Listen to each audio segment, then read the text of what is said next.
Good evening, everybody, and welcome to Sunday night Power and Prophecy on Nerds. Sorry about the slight delay there. We just had a few technical issues we just had to get sorted. Again, well done to Mr. Swifty, the unsung hero that always comes through and gets all that sorted for us. Much appreciated, dude. Um, Illustrious 8.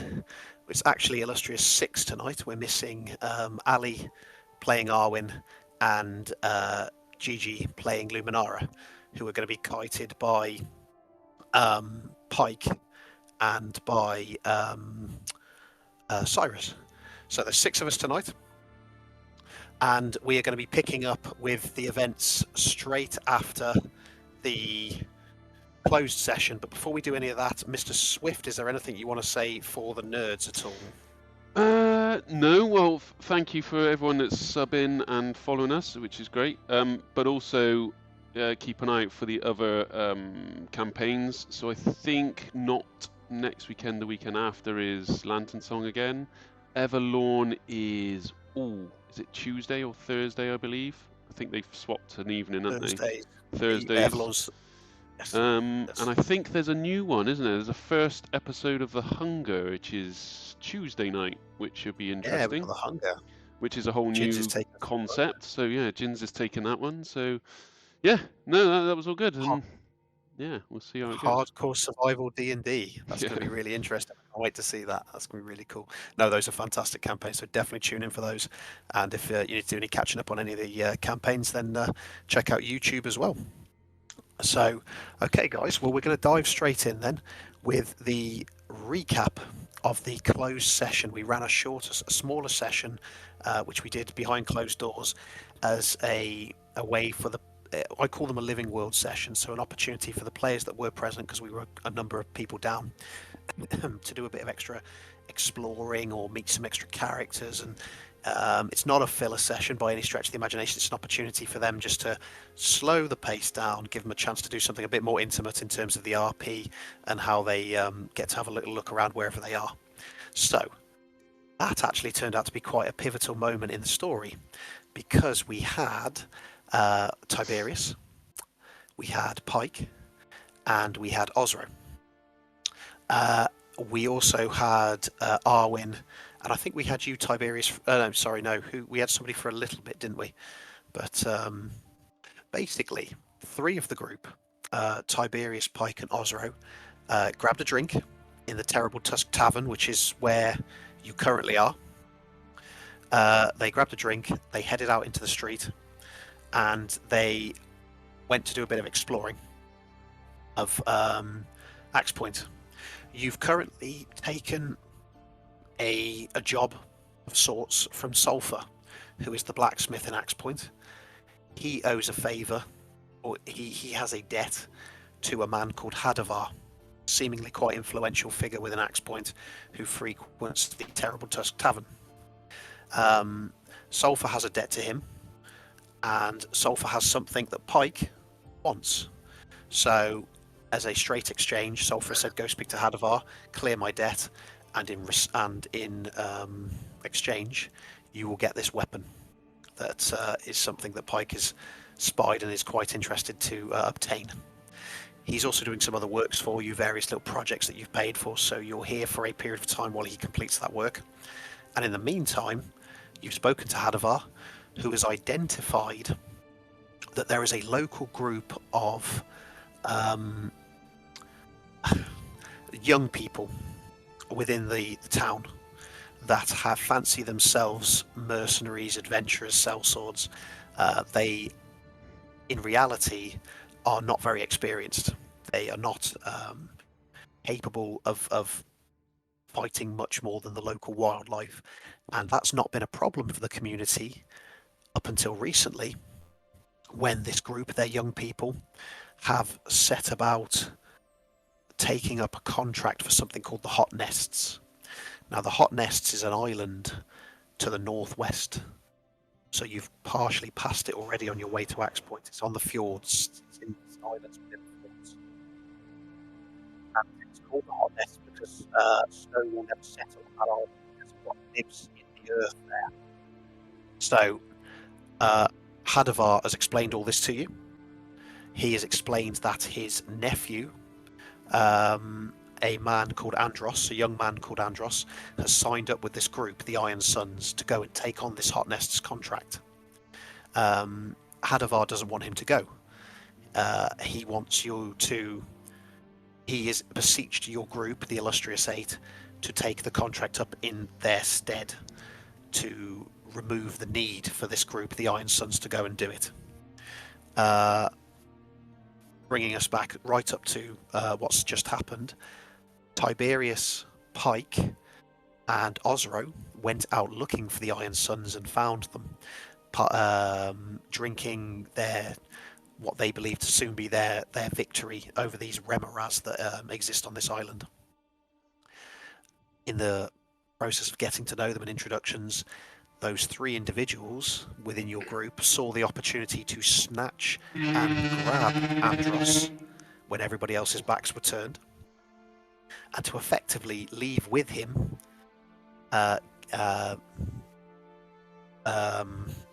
grappled by Osro and made invisible. And they tried to stash him at Sulphur's, and now they've brought him and they have him bound and gagged, as you can see on the VTT. He is now bound and gagged in the room that Luminara and Arwen have purchased within the tavern. So he's been taken. Nobody has seen this happen as of yet that you're aware of. The only person who's currently missing is Torek, who is still doing some work that he agreed to do for Sulphur. And we pick up with Osro placing Andros down into the chair in the room. Luminara waking up right on, Arwen seeing this as well, obviously. Those are the 2 persons that aren't present but are here. And I hand it over to you guys as Andros is placed into that chair with his mouth gagged and being held, tied into that chair.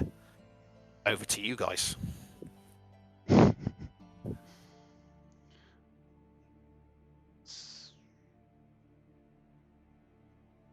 So, oh, go on. Osro. I was just going to say, sit tight as I'm tightening the. You can see Andros you can see the wildness in his eyes. He's mouthing something to you under the gag that probably isn't the most polite thing that you've ever heard.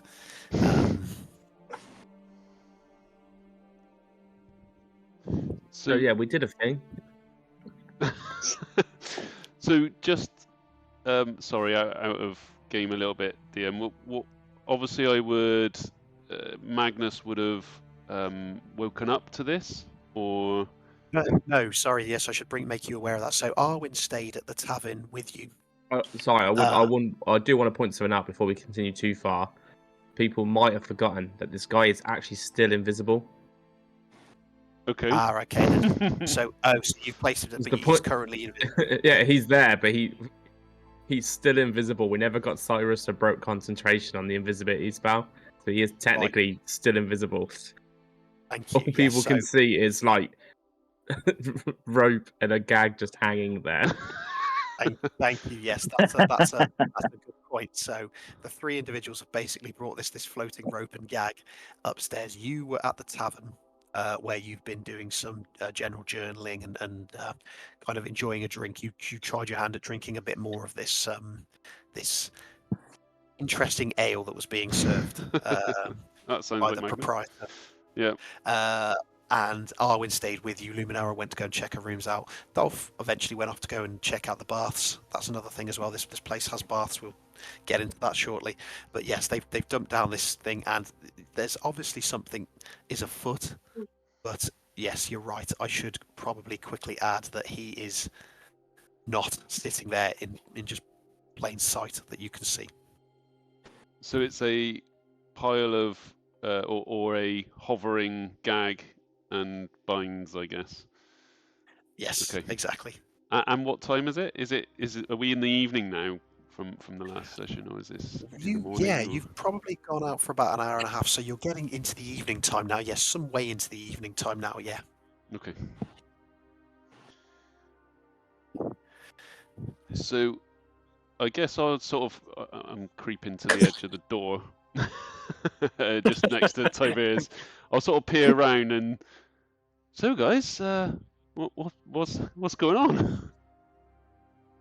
What you been up to? We kind of did a thing. Okay, what kind of thing did you do? I climbed Pretty crazy one. Yeah, I just need people to promise me not to panic too much first. Okay. And just to trust the process, really. Am I asking questions, Pike, or I leave it alone? I think it's best you don't ask questions, Magnus. Depends how involved you're willing to get, Magnus. I think. I'm happy to get involved, but I need to know what I'm getting into, if you know what I mean. Well, I can show you what Right. we're getting into. Long story short,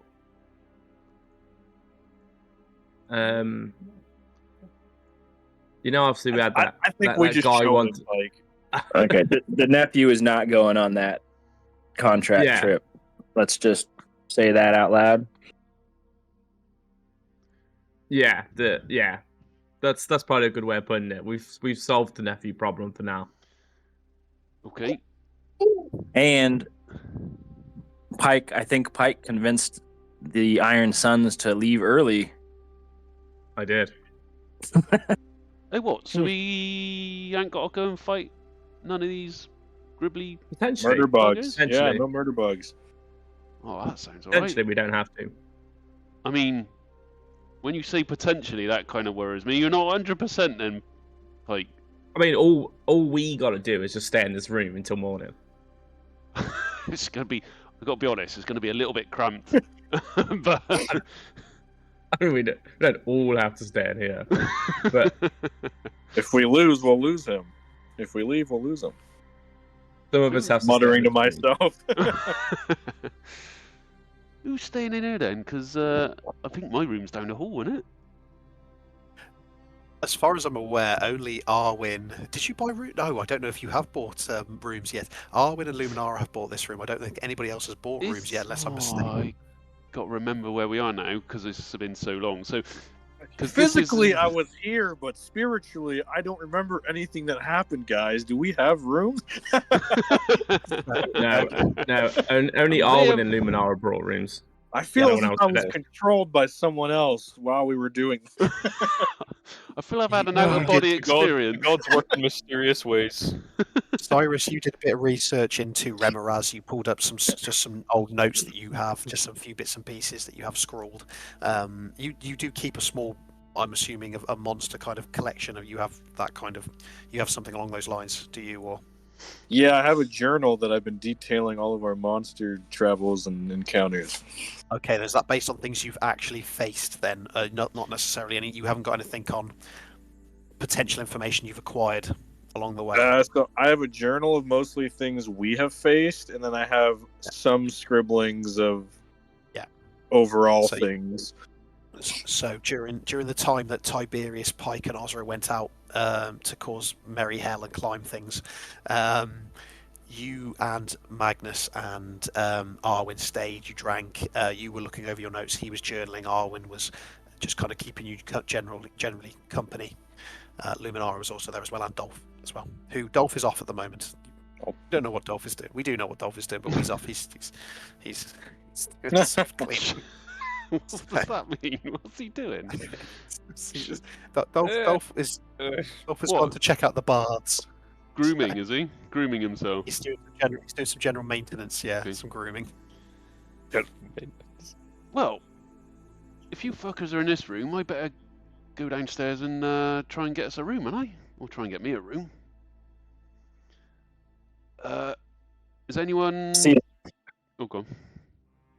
if you can get two. I'll pay for one. All right, yeah. Oh, couple of rooms then. Who else is staying in this room? I guess with Luminara and Arwen. Oh, this one's kind of just Luminara and Ara's room. They brought a room together. And our friend.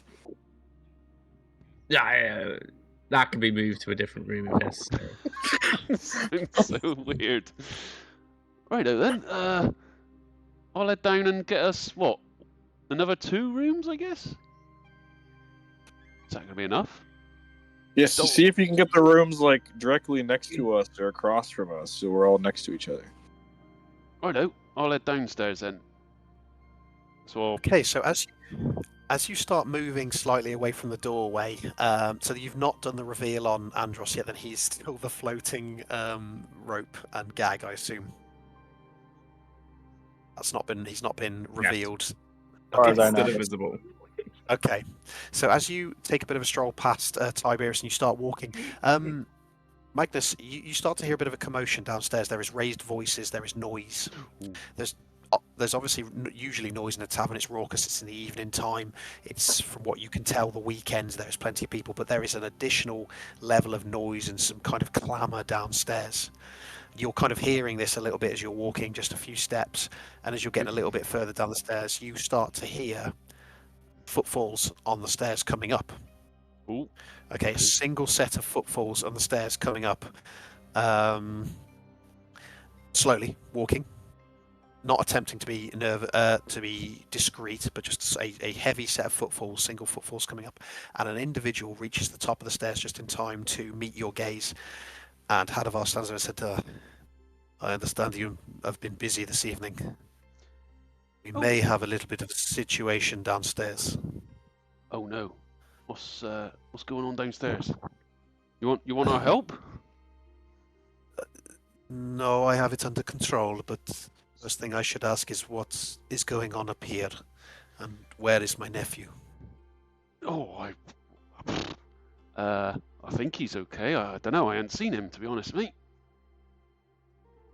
If you are aware of what it is that I am becoming aware of, then you, I hope, know where he is and can take me to him. Yeah. How about I'll just check for you and we'll come back downstairs. That would be appreciated. I'll wait here for you for the moment. I suggest we go down together.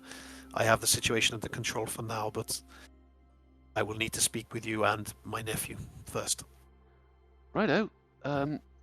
Okay. I'll sort of look back at... I guess I can only see line of sight with Tiberius and Pike, I suppose. And he waits at the top of the stairs for you. I'll just quickly, can I quickly nip back in, just stick my head through the door and go, might have a situation down here, guys. Might need a couple who know what the fuck's going on. And then sort of trot back towards Havadar and put my arm... Who were you speaking to? That Hadavar guy that was asking about is it nephew? Good. I need to chat with him. Oh, come on then. Let's go. So I'll Pike, go up. Pike, okay. So you're walking over towards... Okay. He says, my nephew? Hadavar! My man! How are you doing this fine evening? I was enjoying a drink downstairs when a great number of Iron Sons have just walked through the door, panicked, and are currently waiting for me to come and check on something which I am not fully understanding what is happening. I mean, why would they be here, the Iron Sons? Because they said that a strange group they'd never seen before had started talking to them, and then all of a sudden Andros has gone missing. And they know I drink here, so they've come to tell me that my nephew, my only nephew, is missing, and that there's a likelihood, if this group is going to be anywhere, they're going to be in the only tavern in town. I'm just looking at Pike a little bit confused right now. I mean, it's not something it's not something I'd worry about if I was you, Hadavar. Please tell me you at least have my nephew. Hadavar, remember you came to us to help you with your problem. I did. You weren't you wasn't specific on how you wanted this help. We are dealing with the issue. I am prepared to take a certain amount of responsibility for whatever it is that you have concocted this evening, but I at least need to know, is my nephew okay? And you Yeah, can your tell he's getting nephew's a little fine. Nothing wrong with your Can I nephew. speak? It's cool. Can I speak with him? He's gaslighting him. I mean, you could speak with him if you. I mean, I haven't seen him for a good half hour. It's the son of truth all over again. We did exchange names, didn't we? I am a No. little confused as to what exactly it is that you have done with my nephew. As I said, I've got a lot of very confused and some slightly irate Iron Sons downstairs that I need to pacify on your behalf. May I speak with my nephew, please? Or at least see him or know that he's okay. No, you can speak to him. Do you want to do that now? Do you have him here? Yeah, no, he's close. Fucking hell. See Hadvar's like, lead the way. I just take him to Dolph. You're going to take him to Dolph. No, I'm joking. Follow me, Advar. Follow me. Oh, I'm in this way. at the door. He comes walking back. He's this large, kind of like very Nordic kind of guy, big, heavy steps, kind of like nods at you, Tiberius, and kind of leans through the doorway and sees you and said, "It is somewhat cramped in here. May I suggest you possibly get a few extra rooms? Do not think you will all sleep comfortably in here tonight." So, what have you done with my nephew? He's right there. And I'm sort of gesture to the chair. To the bound ropes that are flying. He says, Yes. "I see. You have some skill with spellcraft, then. Very well. Who is responsible for doing this? I need to actually see him." For what part specifically? The invisibility or the Well, bar crawl? I'm sorry. I should have been more specific when I said I need to see my nephew. I meant I actually need to see that it is my nephew. Oh, sorry. It's just that you said see or speak to, not both. So we can do that. Either would be fine as long as I know that my nephew is there, and it's fine. Yeah, sure. No, Cyrus, do you want to stop concentrating? I suppose. I'm gonna point to Andros in the corner, and as I point to him, I'm gonna kind of like snap my finger and kind of like finger gun towards him, and then as I do that, I'm gonna drop concentration. And it drops, and you see a wild-eyed Andros, and he literally must fuck you in your direction. Andros, calm yourself.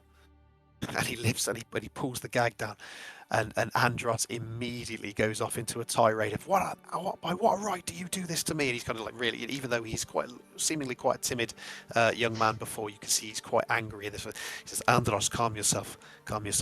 They are acting on my request. I will explain everything to you." And he says, and he goes quiet for a minute. He says, "Hadvar, what are you doing? What is this?" He says, "What is necessary, son?" And he cuts and he says, "Don't call me that. You have no right to do this." Hadvar said, "What you're doing is dangerous. What the Iron Sons are going to do is dangerous. This is not games anymore. Now, they've come looking for you. It is about time that a few truths are given. And I am going to go down and speak to them, and you need to hear this as well. Because it is high time that you face realities and stop playing these dangerous games. What you are about to do, where you are going to go, none of you will come back from it." And I'll drop the and Andros is just looking at him and just says, "You are not my father, Hadvar. This is not your decision to make. Nonetheless, I am going to talk to Rinavod now and the rest of the Iron Sons. There is a large gathering down there, and you will come with me." And he's still sitting in the chair at the moment. Hadvar turns and looks at you, Pike, and says, "I will take full responsibility for this, and I will talk to their leader. and I will try and get some sense out of the situation. My advice would be exercise restraint and let me try and talk them down. Can you bring him, please? Wait, what? So you just want to give him back? No, I don't want to give him back, but I also cannot really hold him against his will. He's a man grown. But you're not. We are. At the moment, you're walking a fine line between breaking the law in this town. I will do my best to make sure that he's not seen that way. He is family after all, but we must act carefully at this moment, and there is quite a potential situation downstairs if things turn ugly. So I don't want our young people to suddenly feel that one of their own has been stolen from underneath them. And he turns kind of slightly away so that he's got his back to Andros. He says, and if necessary, save a little bit of face for them. It might be the best way to convince them not to do something stupid. I'll start untying him as he's talking. And he turns back to him and says, cool heads need to prevail here, Andros. You understand? And he starts, as the ropes are kind of falling off him, he says, very well. I'll let you explain what it is you feel you need to explain. Then he kind of gives you all a bit of a cautious look as he kind of stands himself up out of the chair. The guy says, lead on then. Lower says, leave this with me. I will take responsibility. And starts walking out. Andros who's no longer bound and gagged, is kind of almost looking to you guys like he's still a prisoner at the moment, which he may well still be. I don't know how you're going to act this, but he's kind of looking to you all as if say, are we going? I'll gesture him out of the room, but as he leaves the room, I'm gonna kind of do a jump flinch thing at him. I was gonna say that. Why were we all thinking that? He immediately kind of backs away. And then just kind of like keeping his eye on you as he walks out, he kind of turns his back and he follows out after Hadavar. As you're all coming out, Dolph is standing there in something that constitutes like a cloth or a towel, completely taken apart from him. Please tell me. what have I Please missed? tell me the towel was really small. That it's just like almost a flannel. It's a hand towel. It's most definitely intended to be a hand towel. Holy shit, Dolph! He says, "Oh, sorry," and he like tucks the towel a little bit, and he says, "What have I missed? What are we doing? What's this?" Oh, don't worry about it, Dolph. We took a kid on a pub crawl. They got a bit wild. And you didn't invite me? You're already at the pub, man. You didn't need to crawl anywhere. No, there was another pub. Do you think I'd drink here voluntarily if there was somewhere else to go? Apparently, this is All the right. only fucking town. Well, Dolph, you look like you were enjoying yourself, nonetheless. It was rather nice, I will admit. All right, Brush give me a up, few all right, minutes. mate. I'll get me stuff on. Is everything all right? What's the matter with him?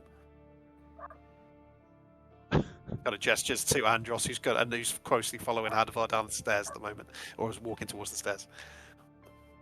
As he's walking past. We're just Oh, go on. carry on. No, Yeah, no, carry go on. on. That's fine. I was just gonna say, as he's walking past, I sort of say, Hadavar, do you want us down there, or you want us to stay out of the way, or? I've just said to Pike, I believe, I am taking responsibility for this course of action. You're acting on my instruction. His family, it's a family matter. I have a certain amount of pull in the town, but I think it is best that you be seen with me. Oh, right, yep. Right. Could do with Just it, to yeah. make sure that... Just come, when you're ready, come down, but don't take too long. No, right out. Okay, and with that, they're starting to walk down the stairs. What are the rest of you doing? I'll sort of do a little jog across the corridor back to the guys and just say, yeah, are we going down then? Are we sticking with whatever story you guys were doing? Or are we making up some bullshit quick? Could we kill them? I don't know. How many is it? How many suns are there? What are they? Order of the suns? Iron Suns. Iron suns. Depending on how this chats go, there's gonna be a lot less suns. Well, just to let you know, I ain't got my axe because I think it's still with sulfur. So It's still with me in the blacksmith. yeah. Oh yeah, you're not here. Oh shit. Fucking I'm in the hell. blacksmith right now. I say we buy them all a beer. How's that? I can't afford my own beer. I don't think we give them shit. Uh-oh. We got no money. I bet you some of You your guys don't have money. bet you some of your magic then. Right. Let's just roll with the I mean, punches, we I guess. talk our way out of it. Worst case scenario, we rough them up, and then we teach them not to fuck with us. Yeah, it's simple, man. We go down there. We all know I can talk some shit and pass some stuff. Right. I'll If that follow goes- Maybe a your- good goes asshole south, is what they need to realize they're not cut out for adventuring. We'll follow your lead, Pike, and if things go nasty, I got me 2 fists. Okay. What is Arwen and Luminara doing at this point then? The 2 elected controllers. they're Now, what cool time of with us. day is it? Is it early, late? No, it's evening time now. You're in the Early evening. first isn't it? yeah, evening time, yeah. Luminara is definitely laying down then, getting ready for bed until all that happens. So she'll kind of begrudgingly get up. All right, guys, let's go talk to them. That's really good, actually. That was really good. Okay, cool. So this, And- I guess we'll head down. Okay, yeah, Arwen will follow suit then as well. I assume Pike. Yeah, she'll follow suit. No, we go downstairs. God. Elf is coming out of the. He seems quickly getting changed. He's muttering to himself under his breath as he's trying to like put his leathers back on and stuff. It's like I was getting really There's it into that. again. Can I use healing touch on myself? Because I'm starting to feel the pains from those few falls I had. Yes, you can use healing touch on yourself. Yeah, that's fine. No problem. Ew. Pike, that Okay. was good, but there wasn't enough swearing in that rendition. Yeah, then of there needs to be Arwen. at least 2 or 3 curse words Yeah. in there. 100%. Oh fuck. There you go. I do. Okay. So I will Oh, collectively. what we Sorry, Pike. I'm manhandling you as everybody's moving downstairs. I know you hate to be manhandled, but we are generally moving everybody to the stairwell. Da da da da da. Oh, Dolph got ready quick. Yeah. The man of action. He doesn't waste around. He doesn't waste any time, and then we pick up on scene downstairs. Mm. Okay. Oh, good luck, guys. Oh my Jesus Christ! Oh, okay. I'm apparently. Sorry. What the fuck's going on? Wait, what? You with the fucking Iron Suns now, bitch? They asked me to go fetch their weapons. I just been carrying them in real quick because they ran off. Sorry, we will Traitor, pick bro. up with you. We will pick up with Fucking you traitor. because that is intentional. You have completed the Dude's work that fucking you wanted to do. You've completed the work that you needed to do for Solve of the I still evening. wanted to talk to Sulfur. Oh, you wanted to Fucking talk to Cole. Sulfur. I'll talk to him later. I'll tell him. I'll hear like these. I'll see all these guys going past. Like, Sulfur, I'll talk to you in a minute, mate. And that's the thing. You did after what happened with the guys coming in. You do see the group has passed by large numbers of them with intent heading. Just in that like working with like some leather. I'll be like, So Sulfur, I'll be a minute, mate. Do you mind just watching this for a minute? Let's By get all up and means, follow after them. yes, go. Sulfur will be here. He has plenty to do all Oh, evening tonight. sorry. Sulfur will Uh, do this. I'll make up time for it. Don't worry. You're fine. You go. And with that ting, and with so basically you are, some distance behind. Following that, you see them all turn. They go down the road, and then they turn and they all start filing into the terrible tusk. There is a bit of a shout in there. One of them goes over to the one that's the leader. Goes over to Hadavar. There's an exchange between them, and there's a lot of people kind of looking from their tables. A few actually move away. These, although these people are quite young, they are, all dressed and clad in their gear. Like, squeeze my way through. Let's go. Like, excuse me. Sorry. Excuse me. They look at you come and they on. kind of move you. Just like, mind the wings. Like, and then just get past. Like, Jesus. So you pick. quickly You make Scramble over for. I'm just gonna quickly like whack down Mungle. Be like, Strongest drink you have right now. Stubfoot is actually on the. She's literally she's not clinging onto it like she has been. She's lifted herself up. She's got her feet actually on the bar, and she's standing like this, looking at him, saying, "Wait, I don't want any kind of trouble in here tonight. I don't know what you lot are doing or what you want, but only drinks and good humour in here and good intentions. All right, this is my bar." And they're kind of she's just they're not paying her any mind whatsoever. Then she goes, "Huh?" She goes, "All right, I'll get you something. Hang on." And she hops down, and then you see the tankard come up and a gold piece. Did you say? Gold piece, strongest thing you have right now. It's a dark kind of half-drunken bottle of what looks to be. You smell it. It's some kind of whiskey. It's some kind of very strong Perfect. whiskey-based drink. And it goes on the place. I'm literally just gonna go. Fuck's sake! I never used to drink this much back home, and then just literally down it, like swirl down. She's not even really paying you any attention anymore. She's watching this group at the bar again, but she's pocketed the gold piece and left the bottle with you. Okay, so that is where you are at the time that you've seen Hadavar go past. This is kind of like catching you up to what's happening now. I'm just gonna have my back rested on the back of the counter with the bottom of my right hand, just be ready. Like, come on, guys, what the fuck you done? Okay, so Hadavar and Andros are at the front, and as you're coming down the stairs and you turn, you see that large gathering of Iron sons and sisters at the doorway with Rinavod standing at the front, and immediately he kind of sees Andros and nods to him, and Andros goes to walk, but Hadavar puts his hand, stops him. Wait. He says, "I have something to say to all of you, and you will hear me now. We have allowed you and turned a blind eye to all the things that you have done and that you have said in the time that you have been this group. But you are our young people, and we cannot stand by now and let you do what you are about to do.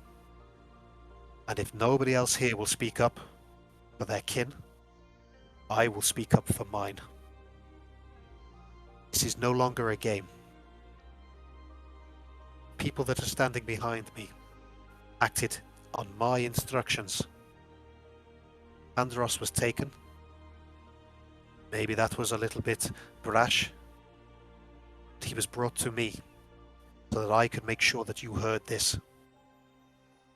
And Rinavod kind of stands and says, "We've heard this all before, that you've never had any confidence in us, but we have shown time and time again that." He says, "Quiet.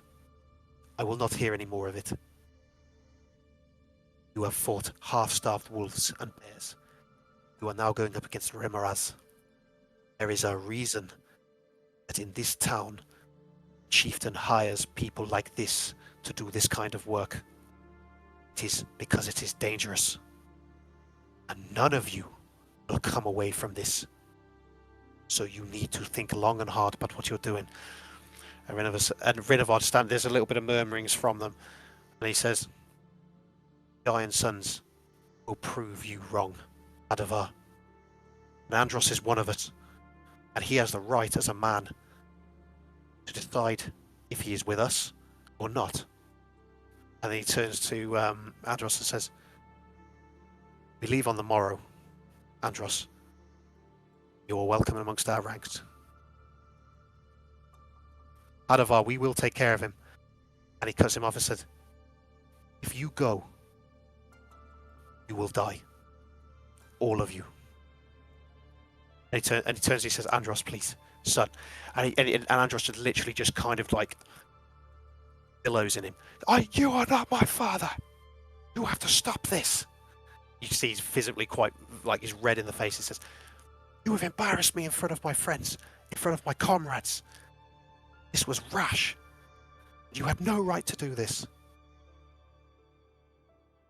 And Hadavar kind of just almost doesn't retreat back from it, but is just kind of almost stunned by it and almost physically seems somewhat hurt by that you're not, that kind of release of anger that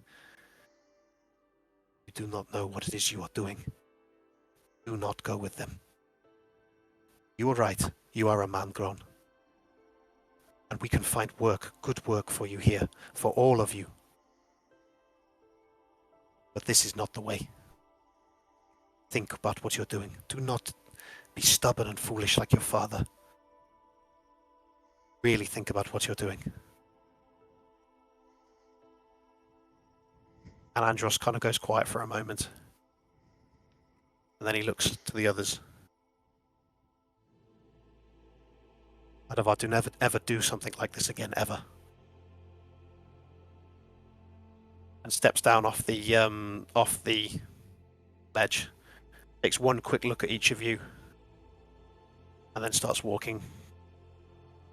Slowly walking towards the to Rinavod. Are you intercepting, are you, Tarek? I'm intercepting. I'm still holding the bottle. And Hadavar's just kind of standing there a little bit, looking quite defeatist at the moment. Andros, how old are you? I'm 18. Just. What kind of monsters have you faced? I have not Not faced any monsters. animals. Yes. As I thought. So you see, I've not long left home. I came up north, and the entire time I faced wolves, bears, and such, with that annoying fuck, and I'm pointing over at Tiberius, that annoying fuck over there. But we watched each other's backs at least. 2 of us. Against some hungry wolves. With a lot of you, must have been a piece of cake. Then, as we got far north, we faced what was probably my first monster, a Yeti. I mean, just faced one. We faced multiple. I nearly got thrown off a cliff by one. Wings were beat, so I wouldn't have made it. We went down south. We faced undead. We went east. We faced some sort of invisible panther thing with tendrils on his back. Down south, we faced giant spiders. And then further south, we faced manticores and a hill giant. You have faced half-starved wolves and bears, as your uncle has said.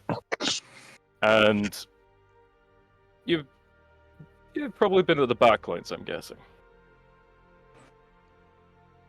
And Rinavod kind of interjects and says, Andros has joined us recently. I don't give a shit what you have to say. I'm talking to the young man here. I've just like stands himself, just kind of like, but just quiet. So Andros, were you at the back lines? Andros kind of puts his eyes down for him and says, I was not there for the wolves or the bears. I've not faced So this will monsters. be your first real fight against not animals, but monsters, proper monsters.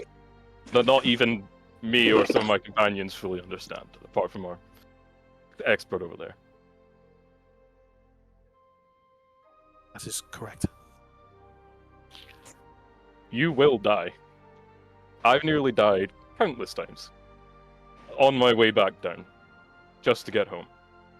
You really want to die outside of your town for some gold or glory mission for no reason. You will all die, and I'll turn to them and be like, you will all die. As you glance over them, you see most of them have a young, naive defiance in their eyes. A lot of it is now focused at you. Some of them are obviously still looking up at the others on the stairwell, but most are looking at you and looking to Rinavod, who is just standing and just kind of staring at you at the moment. Andros seems very contemplative at the moment. He said, when you almost died, how was it that you survived? Well, I look over. I'm looking at Tiberius at this point. I'll be like, fuck. Not just good luck, but my companion's over there. And he almost seems But to. I will tell you this now.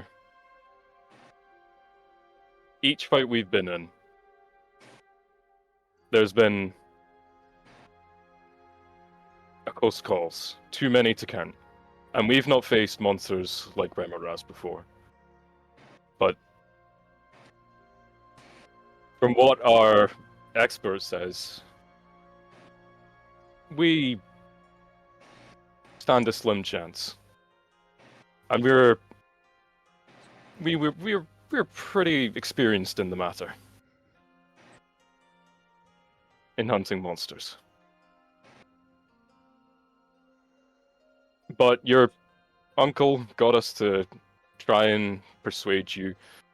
Well, that's what I heard. He got us to persuade you to not go, and to possibly avert this group of idiots from killing themselves.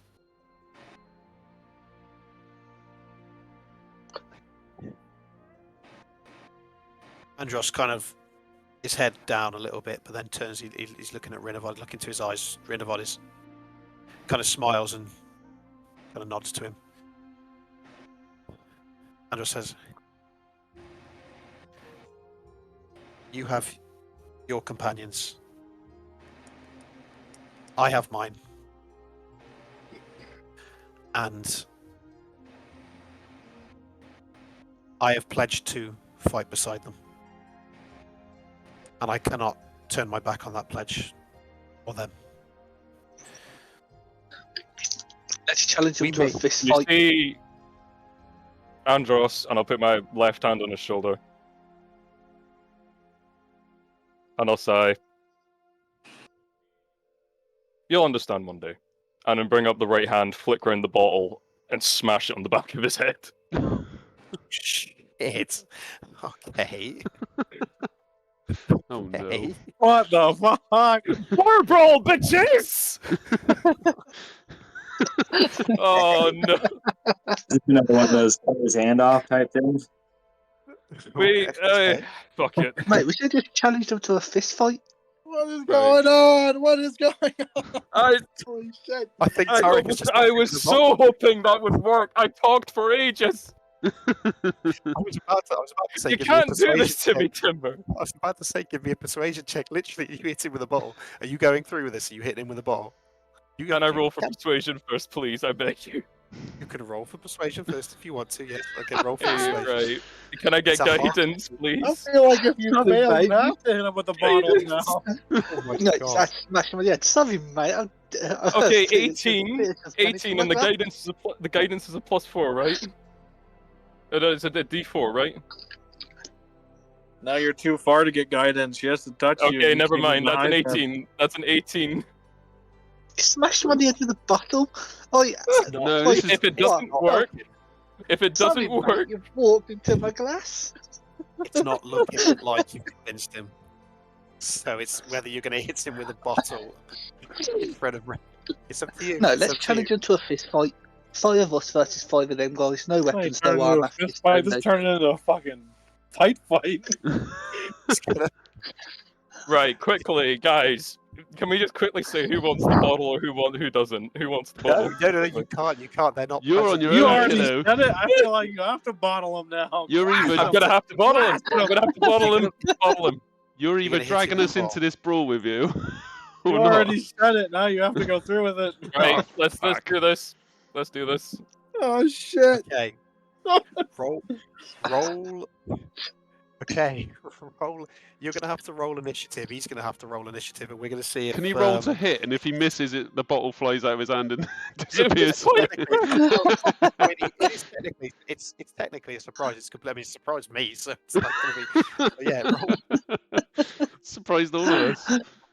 Oh, God. Missing Okay, roll. Vinvad. Right. That's 21. I need to add some tokens here for a This is second. Wolf Among Us, bro. Glass him.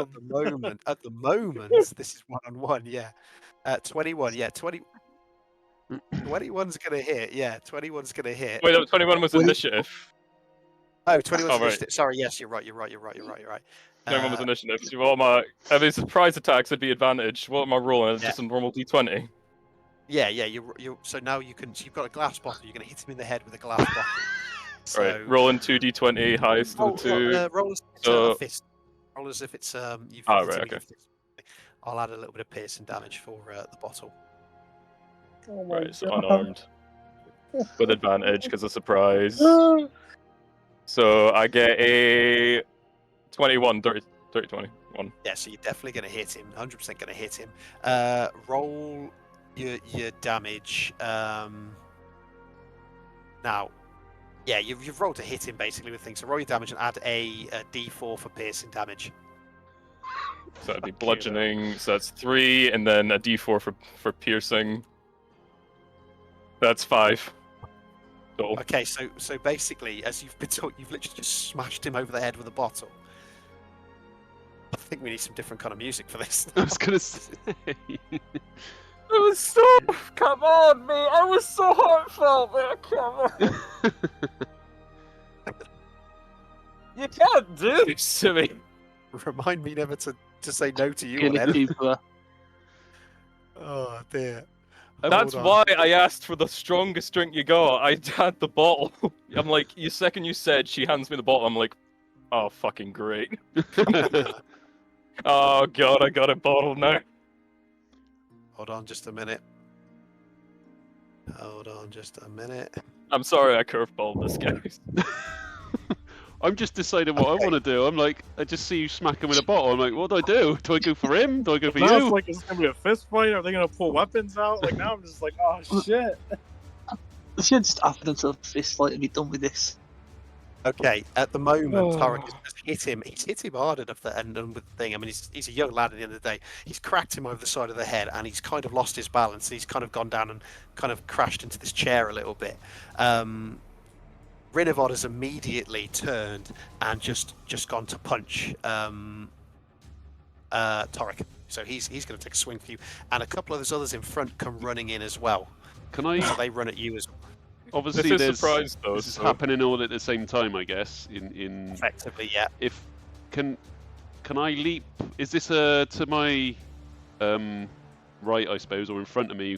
Is that a little ledge? Can I leap over that? It is, yep. Yeah, I'd start running over too. I'm gonna sprint to see the kerfuffle. Okay. Sprint towards the melee. I Does guess. it look like the mercenaries are pulling weapons? The ones that are running towards Torek, or No, none appear to be pulling weapons at the moment. So I'm just going to move Someone you two get down. Someone get Freebird plane.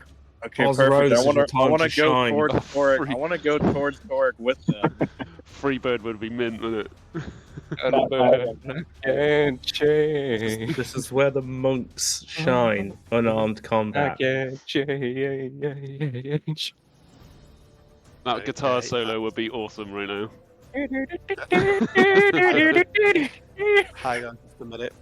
Was it Freebird? Was it? Oh no, Freebird, yeah. don't worry about Oh, it, mate. No, yeah. For that one. That's a little bit. That's not quite the theme, is it? So there's okay. So you two have jumped over the ledge. Yeah. And are running towards the incident, towards Yeah. what's broken out. There's a couple of them have run, and they're basically jumping. They're trying to get between Andros and Torek at the moment. But Rinevod has literally swung at this moment, and he's going to take.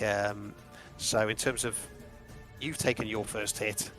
Okay, we've got 3 of you that are involved in some kind of fistfight combat situation, and a few of them. So we're going to deal with that primarily for the moment. We'll see where this goes in terms of whether this becomes a full-on town brawl. Oh, brawl. Okay. Oh. Hadavar is just like caught in shock as Magnus and Osro jump over the things and kind of get into the mix as well. So at the moment, for this first round, we're going to deal with who's present for that. Torek, you've just had your go. Rinevod is going to take a swing at you, and then we'll do a full round basically of initiatives effectively.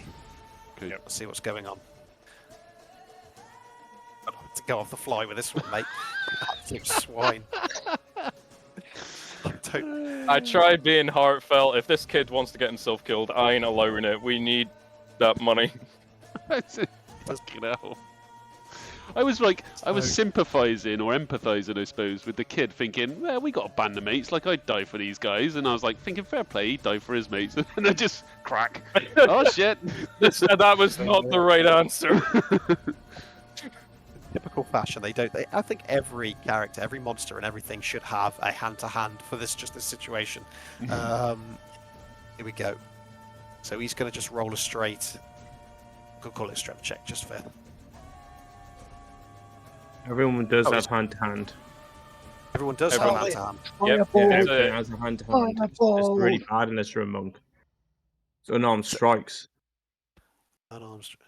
What about monsters? Right, it'll be the same for Monsters monsters just as it have, was like- be for yeah. us. Okay, so he's rolled a 20. He's going for just a 20 to hit. It's maybe the strike. What? Okay. Oh, he's not got. Right, well, this- that's this gonna guy, hit. Yeah. He hasn't got a hand. He hasn't got a hand unarmed strike. So. Yeah, so nothing on his stat yeah, but it's just a general rule. So the unarmed strikes is it's 1 damage plus your strength modifier. One damage plus your strength. What about the hit aspect? The hit's just you just roll to hit. There's no plus to it. Oh, a D. I So see. like a I've got. Yeah, disregard that then. Apologies, that's me. So what, just a straight D20, is it, Poke? Just for my info? Yeah. So if I'm Yeah. DMing. For Yeah. monks, it's not, but No, but normal yeah, for us you go. mere mortals. mere mortals, You yeah. need, 16. you That need to hits. get into your first. You need to get into your first tavern brawl to learn these things. I think. So there you go. Yeah. I've had some whiskey. This is going to die down the pain a little bit. Let's So get one- going. 1 plus the strength modifier, so 5 damage. So basically, Rinavod is as soon as you've cracked him, he's turned around and he's just smacked you in the face for 5 damage. Okay. Just hit you on the side of the face. At which point Yep. I'm just three- gonna, you're just gonna hear like a very quick. Just as you get fucking sleep. Sorry, on the side actually, of the beak. It's plus your strength modifier plus proficiency for hit. Oh, okay. So I've got 3 on bludgeoning, like for my unarmed for the damage. Yeah, but you've got claws. That's why you got talons in you. I'm not using my talons yet because that would leave damage. That would leave some lasting damage. Okay, so it's 7 points then. Basically, he hits you for 7 points. Okay. Oh great. Pretty decent hit on him. I do love this song. A little slow, but I do like this song. Okay, so Hadavar is also obviously going to have a say in this as well. He doesn't come in yet. There's going to be a little bit of little slapping around before they gets to that. Okay, so at this point we're now top of the round of a round at least of this. Magnus, what are you doing? He did 7 damage. I'm gonna Yeah, he did go- 7 damage with bludgeoning. Like that's more than my One- talons. You say 1 plus the strength mod plus the strength. No, to hit. So hit is plus strength plus proficiency. Oh, Don't right, it? okay. It's plus to your hit, and then the damage is just it's 1 damage plus your strength one. modifier. Oh, okay then. Sorry, my mistake. Okay then. So yeah, he definitely hit you then because the 16 hit, and it was 5. So it's 5. Add 2 back on. All right. Okay. Okay, that's my mistake. Sorry, I There thought we you go. meant that was getting added to the attack aspect, damage aspect. Okay, so Magnus, you're top of the round, mate. I'm gonna sprint across, and Okay. I guess I'm gonna spear the nearest Iron Sun, as in like a wrestling spear, shoulder, rugby tackle type thing. Try and just Yeah. plow into him, basically. Yeah. So I suppose athletics for you then, and just a straight strength check for him to see if he can withstand it. And We'll go with that. athletics. Okay, athletics. Is it gonna roll? Oh fuck. It'd probably be like a month. 14.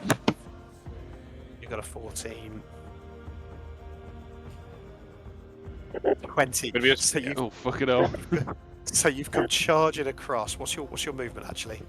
35. Oh, Would it be strength saving throw? for the sake of 1 or 2, you're going to get to him. You've come charging in basically, and you've gone to gore him, and he's just caught you like that, and he's holding you like So this. we're in basically. Are we? Okay, yeah, that's fine. Are we in a Not so much grapple or? but he's not moved. He's just grabbed you as you've just gored into him, basically. Okay. Okay, Andros is kind of like leaning against the table. Just taking an almighty crack to the head. That takes us to Osro. What are you doing? Can I shove and grapple at the same time? I have 2 attacks. You were breaking up a little bit. I don't know if that was the same for anybody else. You were breaking Yeah, up it a was bit there, breaking buddy. up.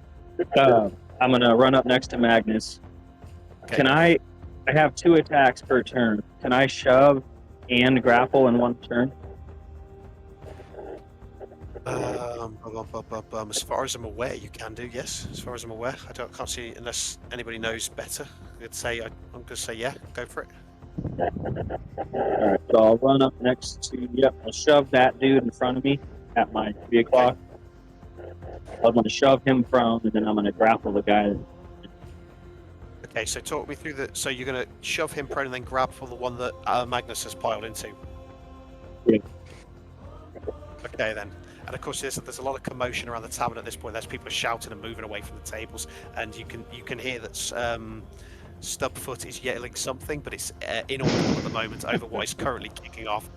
Okay, so talk me through the shove then. Let's go for that then. First, I'm going to bonus action activate. Activate the astral arms. Say. It's pretty much the same thing. My athletics. Very breaky up, isn't it? Oh, sorry, mate. That's a little bit breaky uppy at the moment. Athletics. Okay. So it's athletics for you. Oh, it's cutting in and out. Sorry, buddy. I don't know if you're having some bad weather where you are, maybe. I don't know why it's good. No worries. No worries. Give it a second. Can I interject while he's fixing that? Yes, you can do, yeah. While this is going on, Luminara would probably yell, "Oh my god, it's a fight!" and start just laughing. Okay. From the top of the stairs, she's there. She's definitely Okay. trying to rile up the crowd. Okay, and a few people are moving around a little bit, and there's kind of there's the ones that move back away from it, and a few that kind of like come to see what's going on. Well, I did not think the combat this evening would be you guys fighting each other. I didn't anticipate that was going to be a thing. You and me both. Okay. I Jeez. Sorry. You guys yell. I was expecting to just still be at work, but then you put my token there, and I'm like, okay, I guess I'm here. I'm here now. Okay. So, sorry, Osra, let's try and see if we can get... So, it's an athletics for you, for the shove, The shove was a 14. with a 14. And is it against his strength, is it, or something? Or is there a... Against his acrobatics or athletics. Against his acrobatics or athletics? Sure, Okay.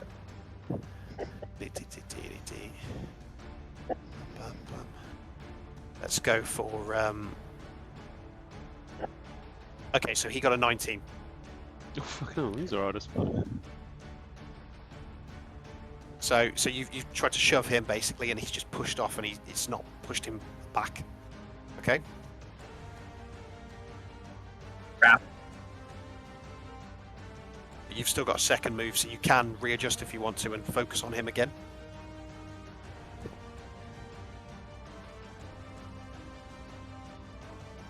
The athletic checker. Draft. So,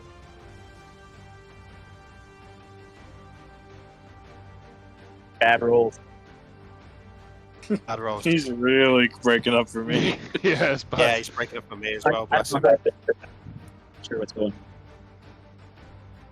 I'm going to assume. Did you say you're going to try? You're going to try to shove him again? Or are you going to put that? Are you going to attempt on him again? No, I'm trying for the grapple. Oh, that came through. That came through nicely. Okay, Okay, go. yeah. Okay, so you go for grapple on him then. Okay, yep. Go for it. It's a 12. I already rolled it. 12 to grapple, and this is against his strength, is it? Or It's the same thing. oh, again. So yeah, doesn't get an outlined athletics and stuff. So okay, so you basically put arms around him. You grabbed hold of him. You grappled him. Okay. All right. Do I have any movement left? Because if I do, I'll just pull him away from Magnus a little bit. Yeah, you probably got about 10 or so feet. I'd say. Yeah, you've 40 odd feet, haven't you? You've got on yours. So yeah, you'd have had. Yeah, you So I'll just pull him like 5 feet back. Okay, so you've just yanked this guy over out the way, and Andros is kind of like on the ground here now. He's kind of like moving slightly away from it. Okay, cool. I'm done. That's you done. Okay, Andros is... I don't know what's going on. I can't fix it. No, it's okay. That's coming through clearer now. That's coming through, at the moment at least, that's coming through clear. Andros, it's his turn. He is more or less on the ground here now, so he's going to just move a portion of his movement just away from the situation, kind of like checking his head where he's been cracked over the head with a glass. Okay. Hadavar strides forward, visibly quite angry and perturbed here, and just shouts at the top of his voice, "Stop this at once! All of you, stop it!" And it's pointed at you, says, it points to you, Tarek, says, "That was uncalled for. Stop." And then he's trying to shout towards the Iron Sons that are involved in it. He's going to go for a persuasion check on them. Certainly it's going to be it's going to be the same DC for all of them. They're all technically engaged in some kind of fist fight at the moment. So there's 4 potential DCs to beat. So bear with me a moment. Yeah, and I'll just say, I'll go ahead and release the grapple when he screams that. Apologies, I'm back. Nice, man. Legendary. 1 coming in. Oh, 19. It's not too bad. 2 coming in. 9. 16. And... So actually, to be fair, 3 of those are pretty good. The only one who at the moment isn't listening is the one that's got Magnus. He's trying to hit down on you basically as you've got him around his waist. So it's that moment that you've kind of grabbed on. He's just kind of like looking down. He's not paying attention. But the other 3 just kind of like push back a little bit. And Rinavod steps back. Rinavod actually tries to pull the other guy away because the other one looks like he wants to go as well. But and at the same time, these guys are just kind of like, they're not moving forward a little bit. This has all happened very quickly. They're just kind of, you can see they're, well, mostly caught by surprise. They're just kind of edging forward a little bit. Okay, so at the moment, it's kind of, Hadavar has shouted across the dim to the point that it's just Magnus and this guy just kind of like pushing and shoving with each other. Okay, so we will consider all of the combats dealt with, apart from that one. Now, I want to get in on this. What? Well, it might be. I don't know. It might be back on in a minute. I don't know what's going to happen. Yeah, I want to be a part of. No. What? What? Or can I at least move closer? Well, hold on. I want to see what. At the moment, Magnus, if you've give me a perception check to see if you've heard. Basically, I think he got. What did he get on his? See if it's. Oh no! What am I talking about? No. Yeah, if you've heard this, what are you doing at the moment? Because this guy currently was pushing against you. So all the other ruckus, I guess, is ceased for now, I suppose. They've pushed back a little bit. Yeah, they've pushed. Hadavar shouted across, and all 3 of those guys have kind of pushed off a little bit. So unless you guys are gonna, I know Osro's broken off. Torek, you've been hit once, so yeah. Unless you're going to take like an opportunity to attack against him as he moves away from you, then we'll assume that fight is over. It's up to you. For God's sake. I really want to slap him. But no. I'm just going to leave it. I'm going to let it back. I'm going to let it go. Push back a little bit. So it's just Magnus. You've kind of like shunted into him. You've stopped against him, and like you're just effectively you're like that. You're like you're not grappled with each other because you're not. No, but we're sort of semi-grappled, I suppose. So pushing and shoving. With the Hadavar shouting and everyone else seems to have calmed down, I'll sort of stand up. I guess these are human, aren't they? So I'm sort of like 3/4, up to his waist / chest. So I'll sort of stand up and I'll look at him with, obviously he's got a bit of ruffled clothes where we've had a bit of a scuffle, and I'll just sort of start straightening his jacket and like just patting it down and like it's all twisted his belt back forwards and just pat him down. So, sorry about that. You're getting a first sense of this guy here. He's a young lad again. He's bald head. He's obviously some kind of farmhand, but he's got hands like meat irons. Basically, he's a stocky lad. He's a young stocky lad, like an ox. And as you kind of just push and start for, it looks like he's almost going to go for you. And Rinavod just, Finley, leave it. And I'm going to put his name. So, and this young lad. Just kind of lowers his kind of arms and just kind of like smacks your hand off and then just straightens himself, and then just kind of nods to you and just kind of knocks off a little, just backs off a few feet. Okay. We'll give a little nod back. Yeah, Finley, nice name. Andros kind of gets up and just kind of like falls back into the seat there, and you've cut his forehead a bit, but he's kind of leaning against the table. And Hadavar is now walking over. Okay, he pushes through, and Torek, and he puts his hand and he pushes you back out. Like he basically puts his hand and pushes you a bit further behind.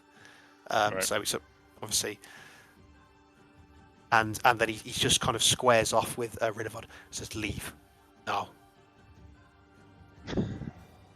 And Rinavod's kind of like looking at him, and then looks at the others, and just kind of like gestures them out. Who was they he? start Sorry, kind who of was like- he saying leave to then? Hadavar squares off with Rinavod and tells him to Oh, leave. okay, sorry, okay. Thought he was looking at Torek then. Right, go. And he's put himself between between Rinavod and Torek, but he has pulled Torek out the way to do it. And he looks to Andros and he goes, "Andros, please, we need to talk." And Andros just puts his hand up like that, and he kind of like wipes the blood off his forehead, just kind of like flicks it onto the floor, and then moves round the back of the table in amongst the group. Okay. I'm gonna.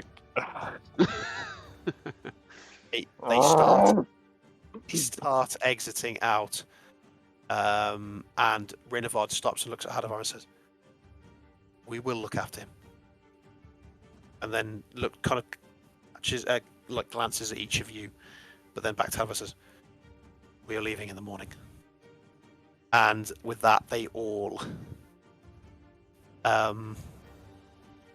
exit the tavern. You're leaving you guys standing there.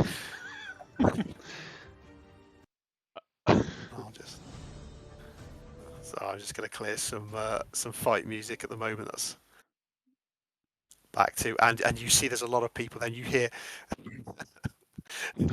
Hang on a second. Let me just add some tavern music in. And then as it kind of goes a little bit dim and the kind of people start like moving back to their tables, you just hear this croaky little goblin voice just come over the dim and just goes, "Well, that was somewhat fucking anticlimactic." Oh, shut up! I paid for the bottle. You'd have been paying for all the fucking furniture as well if this place had got ripped up by that lot. So just so you know, that she hops down off the tavern off the bar behind the tavern, leaving the rest of you standing there. Right. What are you doing, guys? I'm just gonna wipe the blood off, and she'd be like, "That bastard chipped my fucking beak." And Hadavar is standing there just looking at the door at the moment. He's not really even spoke or anything. Could have been. So I'll go and get a, or going sort of towards Hadavar, and I'll just say, "Hey, here, Hadavar, do you need a beer? Do we need to sit down and chat?" For what seems like the longest period of time, he's just standing, staring at the door. And he says, "Yes, I would assume we do need to discuss a few things, and a beer would probably help." Oh, And with that, he grab a pew, and I'll go and get us a couple, and I'll sort of walk past and grab Torek and sort of usher him towards the bar. I'll follow suit. Just like nurse him. I'll be like, "Motherfucker." Okay. So you two are moving over there. What's everybody else doing? Obviously, this has happened in like 60 seconds, basically. It happened pretty quickly. You know, quicker than that, probably. I'll just walk up to Tovik and use healing hands on him. I just heal him. You're gonna have to hold that hand up to a big hell no. I was kind of like, it'd be like kind of like a little kid going away from a syringe. I'm like, As Tiberius comes up on the one side of you and starts to put his hand to start heal you, you feel Dolph's presence come up the other side. He leans and he says, Gonna work on your guard, mate, I think. And slaps you on the shoulder. Yeah, I think so. Bloody hell. Can I interject real quick? By all means, yeah. As Dolph walked by me, I'll tell him I gotta go check the mammoth. Tell the others I'll be right back. Yeah, no, do you want me to come with you, or you alright? I'll probably be alright. Alright, Thank mate, you. no worries.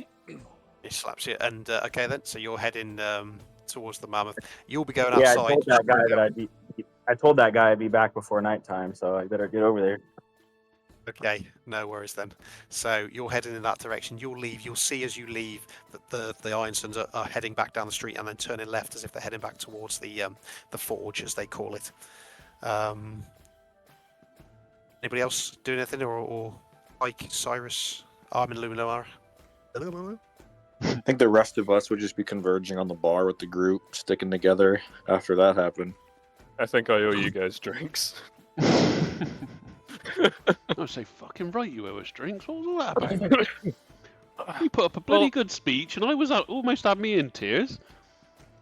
I mean, I'm fucking. What, he's 18. I'm only like 7 years older than that bloody kid. Do you know what? I wondered how old you bloody be. I thought you were older than that. 25, mate. Jesus. I'm still younger than me. You were how old? Sorry, foot. Torek. 25. You're 25. 25 is the age of Torek. Fucking hell. Would you have an uphill paper round? I thought you were like 40. I've just left home a few months back. Have you I have told nothing but the truth. I've only killed, up until I went north, I've only killed wolves and bears. I saw an owl bear at one point, but that was it. Well, stop faffing about with your beak. Have you got enough money for beer? Yeah. Just fish it out of my pocket, just I'll throw like 5 gold on there just because just what I've grabbed and just chuck it. So, Like, Stubfoot. Sorry about that. Can we get a round for us, please? I guess, and sort of push Torek's coin towards her, and we better get one more for Hadavar. So as you guys are like obviously having this exchange, you see that she's there. She's like kind of looking at you all, and she's taking particular attention to you, Torek, and scowling at you and says, "All right, fine," and then snatches the money. How much did you put down? I put down 5 gold. 5 gold. I threw it. I just literally reached into my pocket, just threw it. Yeah. So she comes back and puts 3 of these jugs on the top of the bar of an ale that's from a keg on the far part, so not the usual one that she's been going to. And these look a little bit more respectable. She kind of puts back. She puts, "My rights, I shouldn't be giving you this, considering what you almost did to my tavern." I said, "Well, I'm "Seeing as paying you've you paid- now." Well, yeah, seeing as you've paid me that much, I've got no choice, really, haven't I?" And then just hops back down off the thing. And it's at this point that you notice, Torek, as she hops down, you see a pair of eyes be through the gap in the doorway again.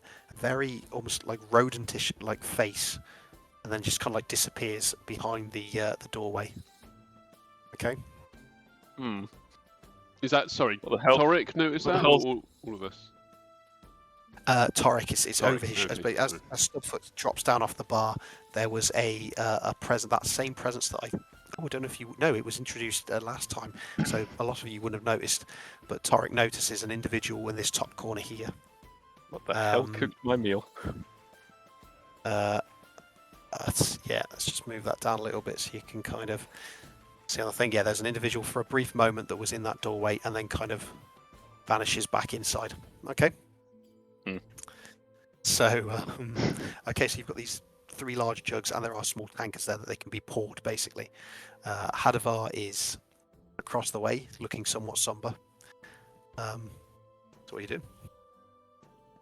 I'll sort of look at Torek and grab 2 of the jugs, and sort of nod and just say, as if to gesture to grab the rest of the tankards and whatnot, and I'll start heading over towards Hadavar with the jugs. Okay, so Magus with the jugs is heading over that way. Okay. I'll just do one last little wipe, and then I'll just grab the other two.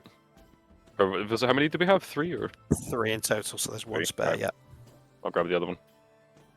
So Dolph, kind of with his tank, with his mug already filled, and looking quite happy that the consistency and the colour of it, because the swigger says, "Cool, that's better," and heads over in that direction.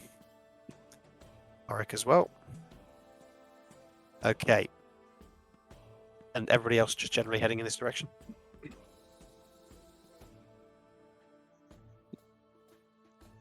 Have I got the rest Yeah. of you?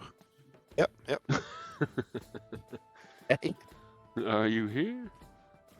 Okay.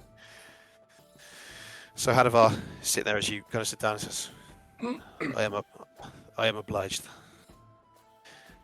He kind of like leans across and says, well, that could have gone a little more, what should I say, amicably. Takes a big swig of his mug. Well, I'll tell you what. Your nephew's definitely got a thick skull, metaphorically and literally. We northern folk often do. And it is even harder to get through to him with common sense, it would seem. He is like his father in that respect. God rest his soul.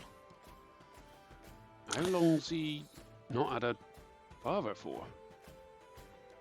Has he been with For you? more Have you been looking after him for many years, or just recently? He's not had his father for longer than he had him. He lives with my sister in town. She is doing her best. But unfortunately, now that he is a man grown, as he seems so eager to remind us all, he spends more time with those Iron Sons than he does with his brother. And for better or worse, it falls to me to look out for him. And are these? And I do not. Well, go on. No. I do not appear to be doing as good a job as I would have hoped. Well, he's got to 18, so he must be doing something right. But I guess, are these Iron Sons a bad bunch, or are they just stupid, or? They are stupid, that much is certain. They're not troublemakers or nothing. They're not like he's falling in with the wrong crowd type thing, is he? No, if only it was so simple. No, they are just full of delusions of grandeur. They fancy themselves becoming something great and epic, and I fear it will cost them all their lives. I mean, can you blame him for it? In truth, no. Yeah, because he's found a There's good little- bunch if they're brethren and they're banded quite tightly together as a quite tight knit bunch. Then I mean, look at us. We've managed to scuffle our way along for a little while and grown together, I suppose. But I mean, you can't blame the kid, can you? I mean, it's a bit stupid if you ask me going after these bloody Remoras, but maybe they could start with something a little bit smaller. And he ponders, he says, it is the same for many of them. There is very little work in Axe Point, and I suppose, we've allowed this to flourish because it was never the case that they were in massive danger. Not like this now. So, I suppose we have ourselves to blame. He just takes another big, deep swig of his mug. I mean, I do not know how I can convince him of the danger that he is placing himself in without letting him go. And if I let him go, I will never see him again. It's quite a conundrum. I mean, it's tough. I mean, I ain't had kids myself, and I left home for a bit. So, but I mean, it must be hard. But I mean, you got to let him go, haven't you? I mean, if he's a young man now, I suppose, and if he's going to want to find out the big wide world, he's going to have to jump straight in, isn't he? Many have done it. Many have not returned. I fear it will be the same for them. Yeah. Magnus, my father expected me just to be sticking around the Wintelian region.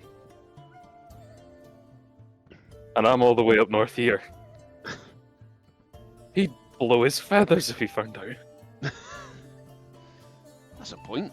Is your father still around, Torek? Yeah. Is he? At least I hope so. Last time I checked. I mean, what was your thoughts then, Hadavar? You mean, are you still intent on stopping him, or? Seems to me that, short of tying him up for the rest of his life, I have very little chance of stopping him. He'd only run and catch them up. Or I leave him behind, or make him stay behind. His friends go and get killed, and he'll never forgive me for it. I do not know what to do. And I do not blame you for your course of action. And then this is pointed at you, Tark, as rash as it was at times. Hey, and I'm sure I talked to him first.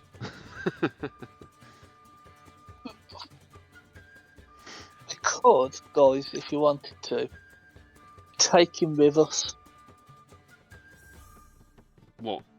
Down south? You want to take him with us to the... No.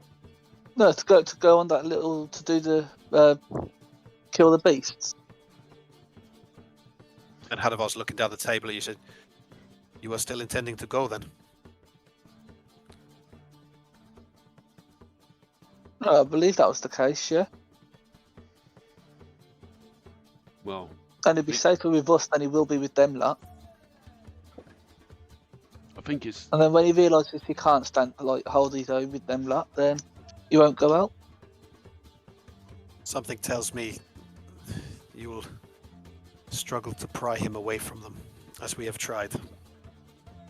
I mean, I whacked a ball on the back of his head. We'll Serious? just kidnap him again. Like we did last time. well, look how that went. I went south Yeah. pretty quick. No, yeah, that's because we were asked to, give him up. We don't have to this time. Hadavar's kind of scratching his chin a little bit. He says, Perhaps the scaly one has thought of something, though. What if you were to go with them? What if you were to go with them? All of them. What if you were to go with them?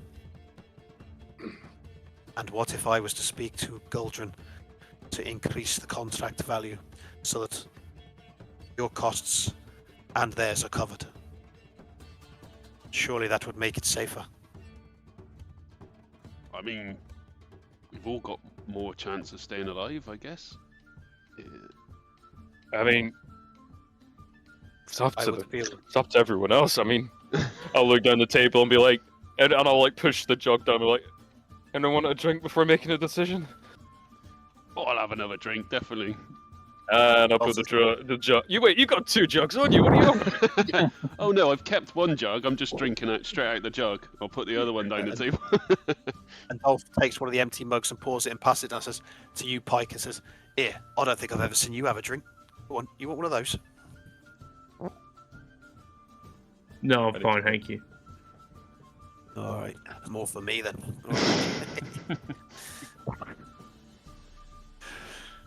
I've never fought a Remoraz before, so I don't know. Nor have I, but I mean, I'm game You if started- everyone else is. You said they were like bug thingies, like yeah, split jaws. Oh yeah, the Iron Sons are dead. You're joking. Hadavar's kind of like, put his I hand know on it's his you head. don't want to hear Hadvar, but I mean, it's my specialty. I've researched these things before, and they're definitely nasty little critters. Are we, Not even little; they're fucking huge. Are we all dead if we all go? You reckon? Nah, we'll be fine. We'll always be fine. In worst case Mm. scenario, we can use the Iron Sons Yeah, cannon fodder. I don't know. always. Yeah, we'll all be fine, always. Sorry, Cyrus. Use them as a human shield. You mean?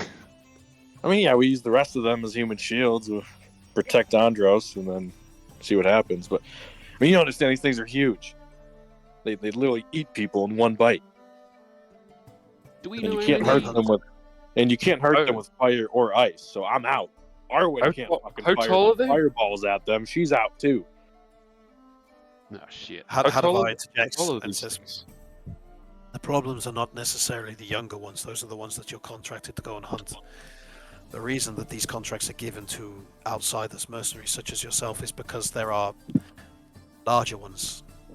You understand? They are more tricky. If they come, you do what everybody else does. You run. But there are fewer of them, and that is why, with culling the population of the smaller ones, we keep them contained on the islands. It has always worked, but like I said, they have not done the contract for some time, 8 months last I checked, which means there is more. Oh shit.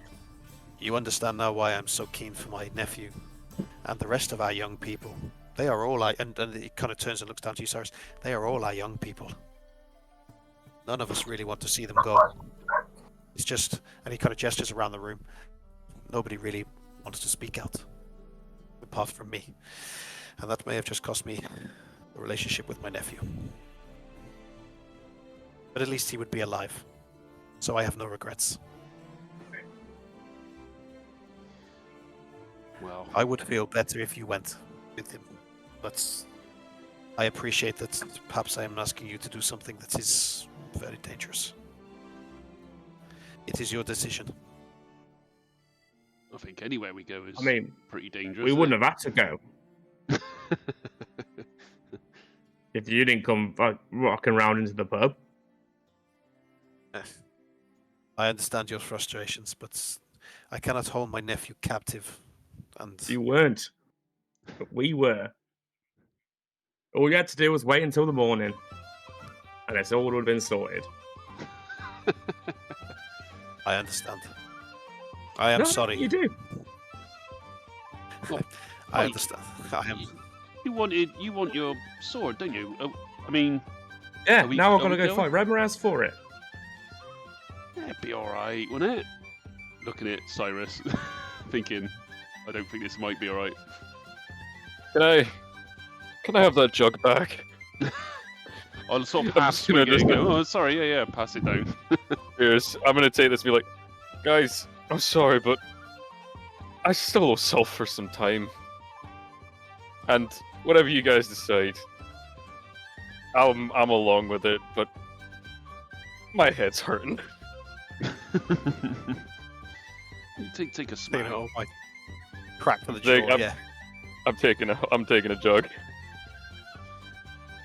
taking the jug and heading back to the. I mean, like I owe him time. I owe him time. So, be like, I'll slap Magnus on the shoulder and be like, thank you, by the way. I'm always game for a bar brawl, isn't it? Especially if it's next to you. I mean, I just feel like half stumble down the steps. Going nowhere. I'm down, Pike. If you want your sword, I'm down to go. I'm sure Torek sounds like he's down to go. I don't know, Cyrus. Why don't we just steal the sword?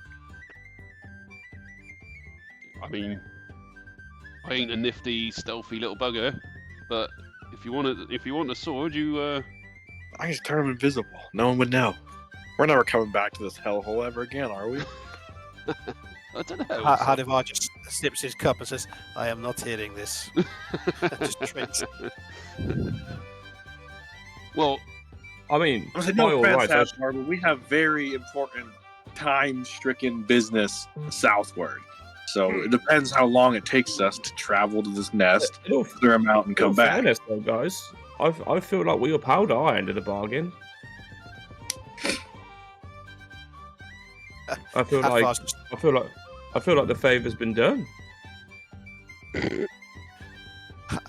Hadivar's just takes a sip of his drink and says, "I do not agree with you.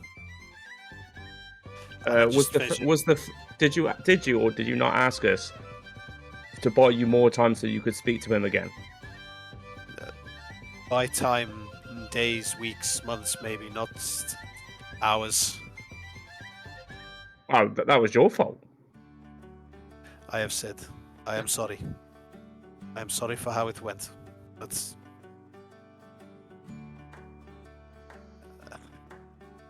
I do not have many options here. I cannot pass on word to Sulfur that you have relinquished him of his debt on this alone.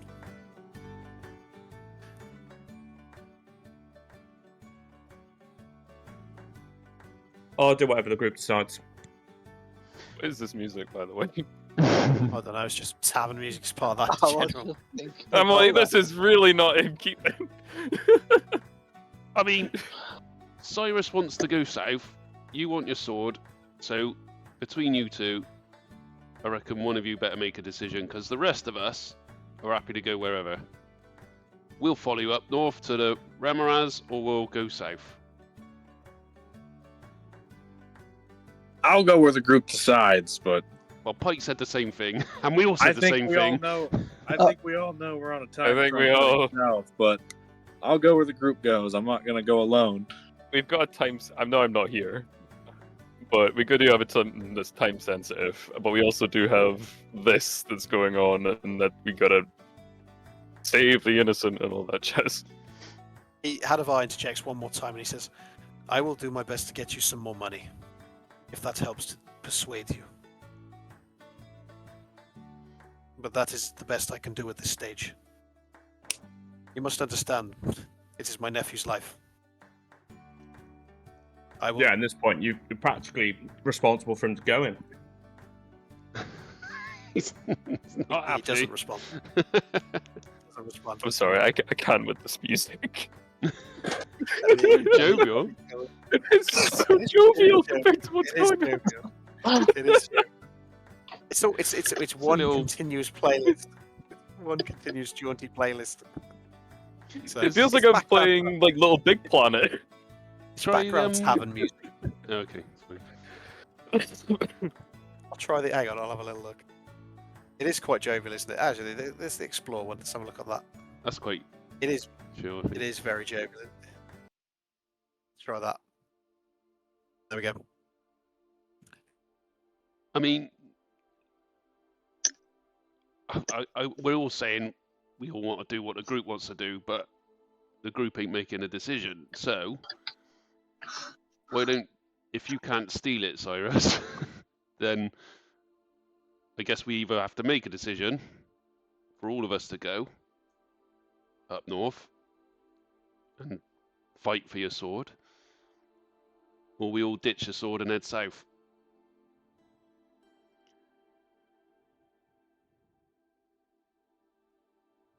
Hadavar, who obviously this is said around, who says, I think I must give you all some time to decide, and I do not know if I can be present for discussions regarding theft. And he turns back to you and says, I will say nothing of what you've said. You have my word. Perhaps it is best you have these conversations. I will wait at the bar, and thank you for the drink. And he gets up and starts walking towards Stubfoot, somewhat solemnly. No, and Okay. his lad's off for his doom. Well, Yeah. and as he walks, I'd sort of turn to the rest. Well, the kid's going, isn't he? And the only way we're going to get a sword is if we go with him.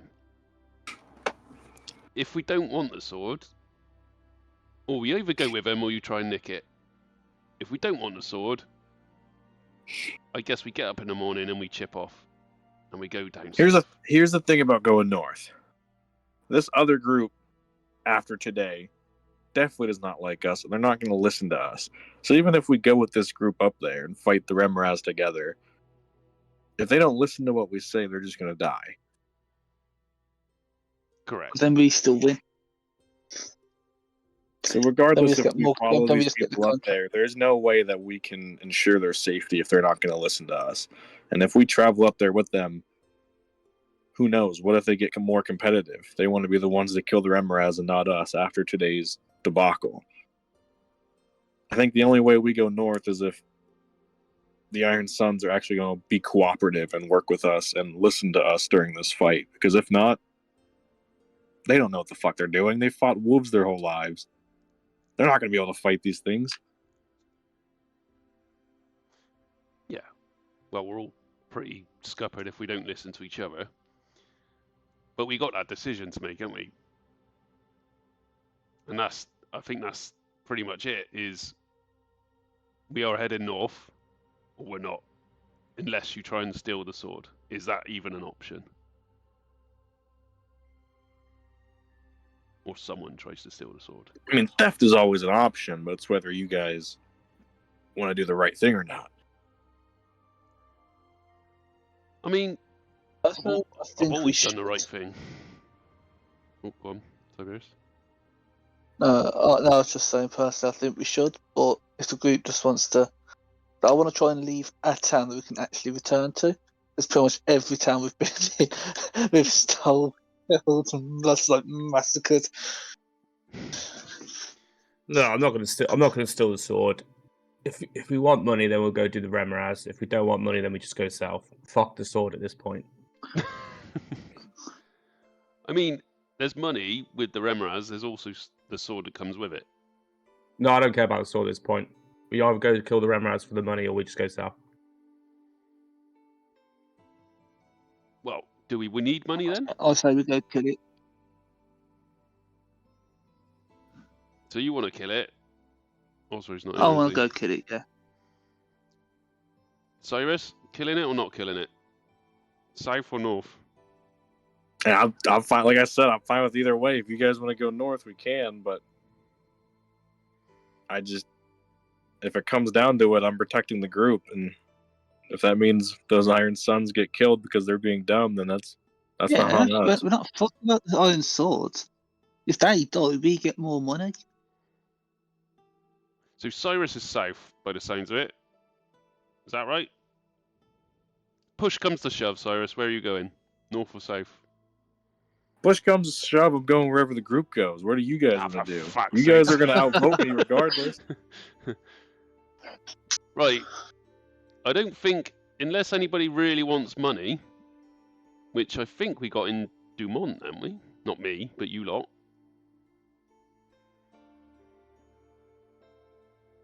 Yeah, we've got So- some coming in Dumont. Say again, sorry?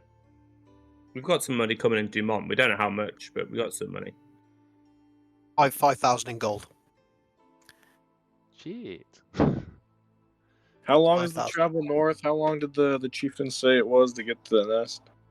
2.5 days to the south of the fjords. He said you'd need to speak to the local fishermen anywhere along the fjords. You'd find locals to buy passage from the shore to the islands. They said that's usually what mercenaries would do. So 2.5 days there, 2.5 days back, 5 days total. Here's my take on it then, if it's for what it's worth, because again, I'm happy to follow the group. I got no desire to go south, but it sounds like you lot all need to get south in some way, shape or form. Our mission since we left Glacier City was to get south. We've got as far south as we can. If we turn back, we're kind of going back on what we were trying to do. And I think we pushed our luck maybe with the giant. What was it? Hormag. Yes, Romag was the giant. Yeah, that was the frost giant. Yep. So it sounds like a lot of people, and if Pike's not interested in the sword, then we head south, in my opinion. There is no drop in the interest in the sword. We did all of this because of the sword. So how I did we know, get that sword? Now I was going to say he's had a beer, but he hasn't had a beer. Yeah, I want the sword, but I just don't think it's worth trekking multiple days back north to possibly for half of us to die. When you lot's got to head south as quickly as possible. Mike, how bad do you want that sword? Because we can make it happen. I really want the sword. I want the sword. This is going to be a massive team bonding moment for you guys, whether you're all going to get together and get He him said- that sword. Fuck the sword, not interested. Really want the sword. Let's go get the sword. Fuck it. Come on. At this point, if we go get the sword, I am probably going to kill Hadamar when we get back Okay. with the fucking sword. Let's go get the sword. He really Yeah, wants go it. north. Let's go Dangerously get to it. see. I'm gonna slam my hand down and say we go north. We go north, and I'm going to take a Any big sign of swig. danger, if there's anything, we don't risk it. We're not risking our group here that we've built over the last few weeks. We're not risking our group for these people that we don't know. If his nephew dies or any of those other people die, Oh yeah, fuck the group. that's not on us. we're We're not risking risking it our for the lives for these sword. people. We ain't risking Yeah, it for the fuck people. the Featherkin. Right. Right. I'm So sure the rest will just- agree. Just obviously Tarek's gone back to, and you'd have gone back to spend. So you'll find Sulfur still working. He says, "Ah, my friend," and it's come. He said, "Let me show you this." And he So starts to just show like you. hand on beacon, one on a jug of ale, bringing it in. To begin with, he's more interested, but then he does eventually stop. Saying, "You did not seem to be gone that long. What have you fought a beast or something? Or what is the matter with you?" A beast. Oh, a young idiot. It should not be so hard on yourself, my friend. But you do look rather foolish right now. Did you get kicked by a horse? Punched by a man. Punched by a man. Oh, right. Well, drink up. We have work to do. Come on, drink up. As for the both of us, but mostly me. I will partake a little. Sure. He has a little glass.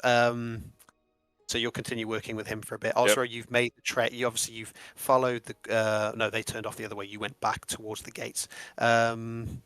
You make your way towards the stable into the outside of the gates. It's just in those last, probably the last hour before they're going to shut the gates for the night. So you see a lot of people are coming in, and the guards, and one of the guards just stop you on the way and said, "You leaving for the evening?" Oh. He might be on. He might have stepped away for saying, "Are you on mute, Osler?" He's gonna come running back to the thing like, "Ah!" Oh my god. Osra! I'm There here. he is. So one of the guards stops. You see a lot of guards are coming. Basically, a lot of people are entering, and it's like that final period of time before they're going to shut the gates for the night. So he stops you at the gates. Says, "Are you out for the night, or are you going? You coming back in?" I just have to hop over to the stables real quick. I'm coming right back. All right. Best be about you, Ezra, then. All right, then. We'll keep the gate open for about another 10, 15 minutes.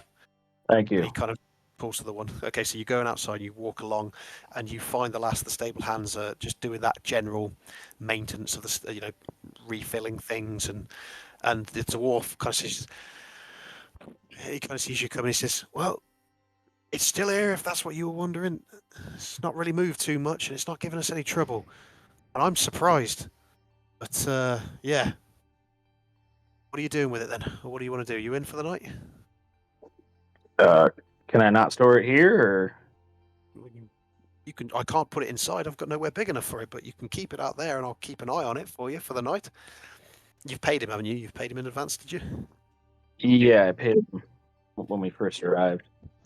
He says, "Well, based on how it's been for the last few hours, I'll let you keep it here overnight. But you check on it again first thing in the morning. And I don't know how many sleepless nights I'm going to have with that thing just roaming around just in front of my stables.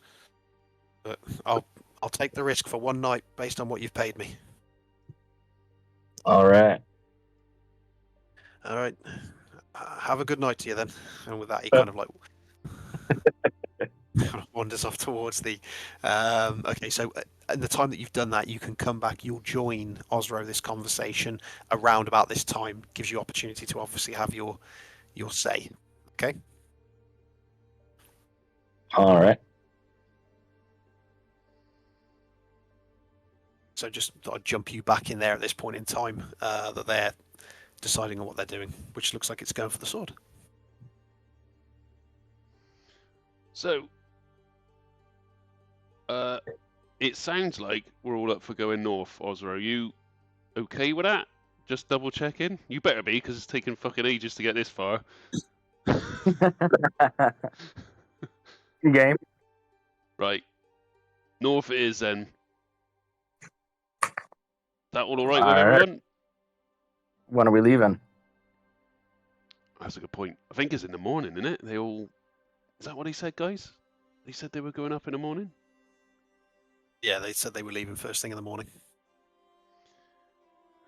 Well, Are we protecting that what's the little boy's name? Not Hadvar. Andros? The young lad's name. Andros is the young lad's name, yeah. Andros. Are we protecting him then? Is that what? I think we're going to try.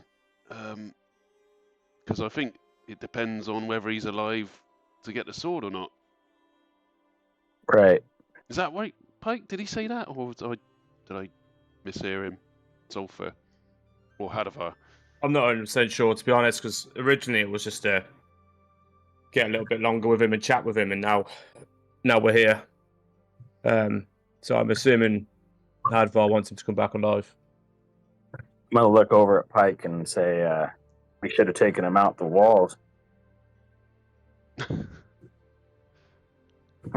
We should have buried him 6 feet under. Or that. No, yeah, All right. we should have just took him out of town. Right. Next time. So, I guess we're leaving in the morning then, first thing. Okay. And with that, I think we're approaching the 10:30 mark. We're a little overdue for the break, but I think it's a good opportunity if people do want to stop and have 10 or so minutes, grab coffees, grab waters. I could do with getting something to drink. Yeah. And yeah, come back about 10 or so minutes. Yeah. Yep. All right. Good. All right. We'll reconvene.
Okay. We're back. Hey, and we're back. Hello, everybody. I hope everybody's got their coffees and got stuff ready to go again. So we're picking up straight after the events. We're still in the tavern.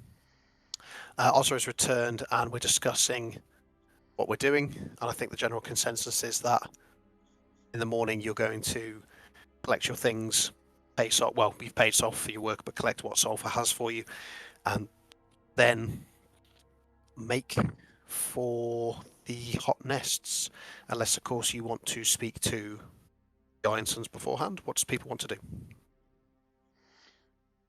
I think that's a general consensus, isn't it? Just checking everyone. Yep. Yep. Yeah, don't really have anybody to talk to. We're just kind of I think we're just drink gonna- and Okay. crack. Go. Some rooms needed paying for, didn't they? You were going to look for rooms. You're going to pay for rooms for the night. That's the one thing you still needed to do that got interrupted by this whole mess. I'm still working. Yeah. Nice to get me working. Are you doing a full night shift? What are you doing? I No, he's don't know. I think I'm just working till like a 9 o'clock close, basically. Yeah, this is the kind of, you're pushing on the period where you will be coming back now. So basically, you've gone through. Solfa's taught you a few bits and pieces. You've basically at the point that he's been working on some of the stuff, and you've been able to kind of glance over over his shoulder, and you see at the moment he's smelted some small medallion size items, and he is currently he's putting. Now we discussed a design, didn't we? Did we discuss a design? Yeah. We did. Have you sent that to me? No. A but medallion. I have it. You can. Okay, well, I'll tell you what. When the time comes, You'll have to log you into can- stream, guys, if you want to see it. By the way, I'll post it afterwards. But if you want to see it, but straight away. when the time comes, he will present them. He's working on the design that you've given him, Mhm. and when the time comes, you can describe to the group what he's created for you. Okay, but that's what he's currently working on, and then that way you can describe it to everybody else as well. So Swift, and he looks over his shoulder. He kind of sees you. Goes, Tarek, I think you have done good work today. Good work today. You go join your friends and ice your face. You're still bleeding there a little bit, actually. You're bleeding. I hope you've not bled all over my forehead. Just kind of like put a big towel into my beak and like bring it. Ah, shit. Hit a bloody vein. Yes. Yes. Next time you should duck. Yes. Go low, side to side, up, down. I tend to prefer not to get hit, so Sulfur is very swift. Maybe you should try that. But no. Join your friends. Go. You're one to talk. At least bruised skin heals faster than a chipped beak. Yes. This. I know very little about that, to be honest. I will see you in the morrow. Sulfur has a lot of work to do here tonight. Tomorrow I will have fine gifts for you and your group. But I will see you in the morrow. No worries. Well, thank you for the work and thank you for the lessons. Yeah, you're welcome. I will also have some money for you tomorrow, but we will talk about that in the morrow. And he's back on what he's doing. Okay. No worries. I'll just Okay, so we will bring Torek back into the table to bring you all back together again. That is all of you. Okay. May I approach the bar, buy another bottle of that wine? Yes. So Torek gave her 5 gold, which was grossly overspending, even for what it was. I just literally shoved my talons into the pouch and just threw out money. I wasn't paying attention. She comes and she's kind of like this. She says, "You want another one? All right, 50 silver pieces. I almost said 50 gold then. 50 silver pieces." Well, hang on, 50 silver is 5 gold, isn't it? No, it is 10 silver pieces. 10 silver pieces? Okay. 10 silver pieces. So it's 3 gold in terms of 5. Pay her, and then with my bottle, I'm going to mosey on over to that door that dude keeps looking through. I'm going to peek through that window. Okay, so are you just mosey in general? You're not being discreet or sly at all about it, or just generally having a... Having a walkabout, drinking. Okay. So as you're kind of having a bit of a peek through and have a look, what you see is there is a figure at the back. I will show you momentarily. It is a kitchen's. The figure has his back to you at the moment. It seems to be working. Hang on a sec. He seems to be on some kind of like ovens.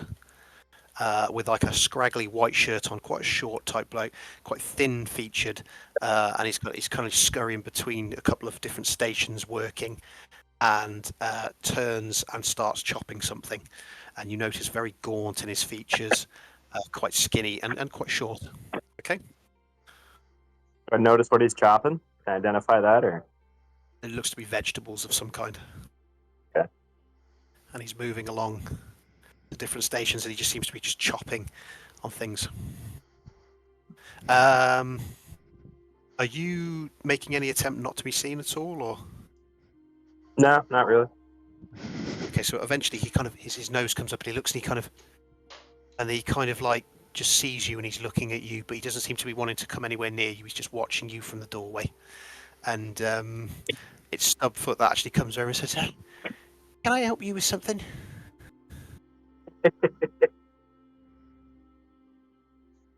Just laughing.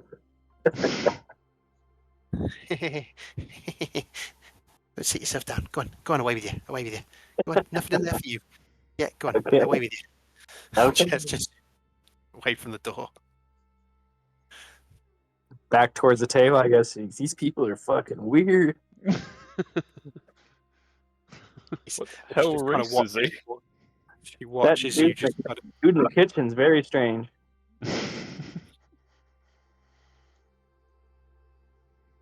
Okay, then she goes back to the Well, to the I'm back tap. there.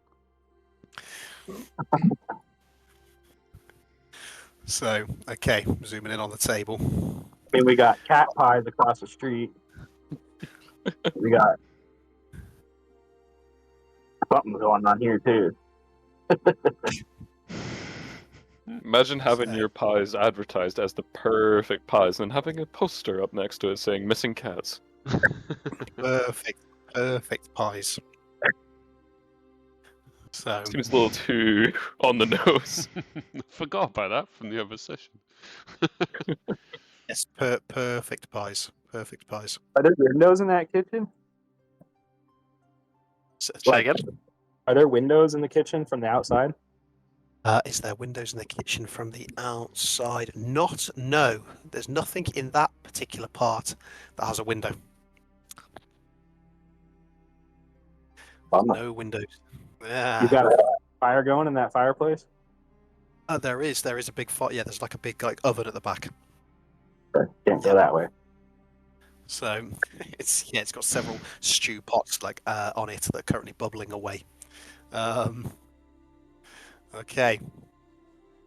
So yes, the individual did spot you, kind of looking very peered at you, was kind of like give you a bit of a quick, kind of a lot of movements, but then just kind of carried on watching you while he was chopping. That's the last thing you saw of them before you got ushered away from the door.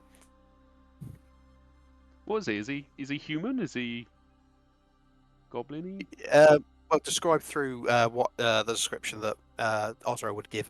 No, he was human, but very, very, very distinctive features. Very thin of face, and yeah, a lot of tufts of hair on the side. He's looked human, but not altogether. Weird-looking human. A lot of what to the side? Like tufts of hair on his face was very almost like thin tufts of hair on the side of his face. So human-esque, human-ish. Just, That chef certainly looks like he needs a meal himself. Very sickly.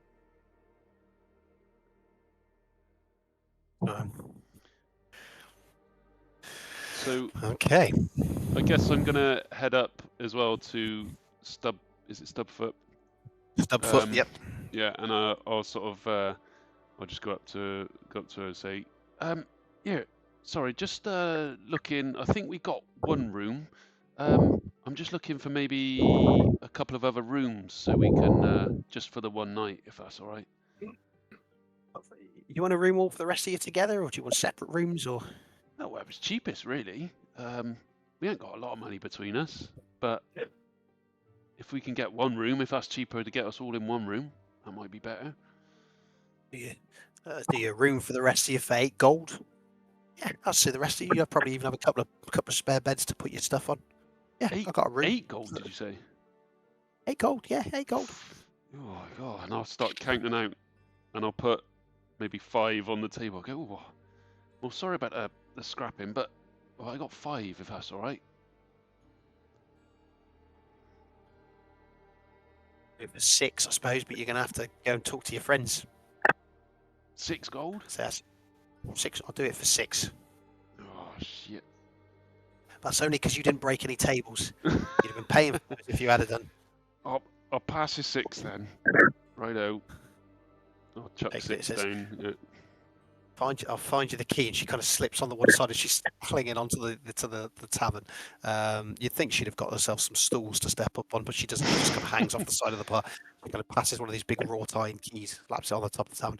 She says, "It's opposite the one that the little fairy lady bought earlier today. So yeah, you can't miss it. Great big room. You just shove all your bags in there. Nobody else has got it. So yeah, you'll be in there by yourself. Plenty of privacy. Lovely room. You can have a bath as well if you want. Oh, Lovely I'd love a baths we bath. do." I'm Right. going up for a bath. And she hops down off the tavern, leaving you with this key. Okay. 6 gold, Alright. was it? Did you say? 6 gold. Yeah. Yeah. Let's take this off. Hang on. How much has that left you with? Not a lot. Coppers now. Fuck's You sake. should have come over, mate. You should have come over. That's all right. Don't worry about it. Right, I'll hobble back over then. Counting Okay. my little bits of copper that I got left. Okay.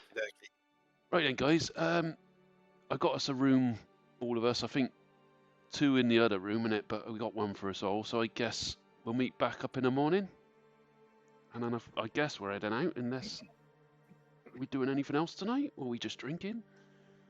Because I might treat myself to a little bath. I haven't had a bath in a little while. Bath. Oh well. Got a bath here. Apparently. And Dolph leans over and says, "I can highly recommend." Saying that, though, you might want to maybe get him to change the water a little bit, because I was having my own little personal jacuzzi in there for a bit. To be honest, Fucking hell, just Dolph. saying, we've been eating a lot of beans on the road. That's all I'm telling you. So it might be worth getting him to change the water. Nobody likes So- dirty bath water. Fair enough, Dolph. Bloody hell. That's the word on the street anyway. Yeah. So, but yeah, highly recommend. Nice. Yeah, nice bath. That it's all That right. can't be healthy. But everybody likes their own fragrance, Tarek. That's what you've got to remember. Everybody likes their own fragrance. Jesus. Dolph. Well, unless you guys need That's your me, way to say Jesus. unless you guys need me, I'm gonna go and treat myself to a bath. Torek, I'm guessing you want me. Is there a you want a second bath bath? after? Sir, is there another bath, or I is know it I'm just the small, one? but I'm not sure you're getting in the same bath as me. He's gonna be. That's a bit weird. I mean, I mean, we're if close enough. At the I top mean, of that the would be table, weird. Yeah. We can't That's exactly how- go top. We can't exactly go looking at each other in a bath, can we? Well, no, that's what I'm thinking. It's a bit weird. Yeah, we'll go. If there's another bath, I'll take it. If it's just the one, I'll go after. All right, I'll give you a nod. Is there another Yeah. bath? Is there 2 baths are there? You'll find out when you go upstairs. All right. I'm that gonna you head two off for heading a up bath. Yeah, I'll go upstairs. Tarek, same for you. I'll buy another bottle of wine as we're heading up. Okay. how much another was it? bottle- It's the ale, though. So it was How much it was? I said 10 silver pieces, wasn't it? How Yep. much was it for the wine, though? The wine. Pretty sure there was wine, but it tasted like vinegar, It was apparently. vinegar. I think it was 5. It was a house wine at Bath? 5 silver pieces. Ah, Sharing a bath and a glass of wine. Very Knock it romantic. just not sharing a bath. Didn't knock it till you tried it. Is there not? Can I ask if there's any actual like good wine? So she kind of looks around. She's like, "Not today. Sometimes, but not right now." What's wrong with that anyway? That's perfectly good stuff. That is. That's only been uncorked a week or two. That's all right. I'd put this on chips. Well, I don't know what you strange bird folk do, but I wouldn't personally put it on chips. You just get soggy chips. But it's Vinegar perfectly and good. chips. Have you not tried vinegar and chips? Have they never told you don't insult a landlady in her tavern? That's perfectly good. That is well worth the money. That is as well. 5 silver pieces. Come on, come on. Come on. You almost Silver. broke my furniture. You almost broke my furniture. You did. Come on. I paid for the bottle. Yeah, you'll pay Good for to that do. one as well. 5 silver. You got change?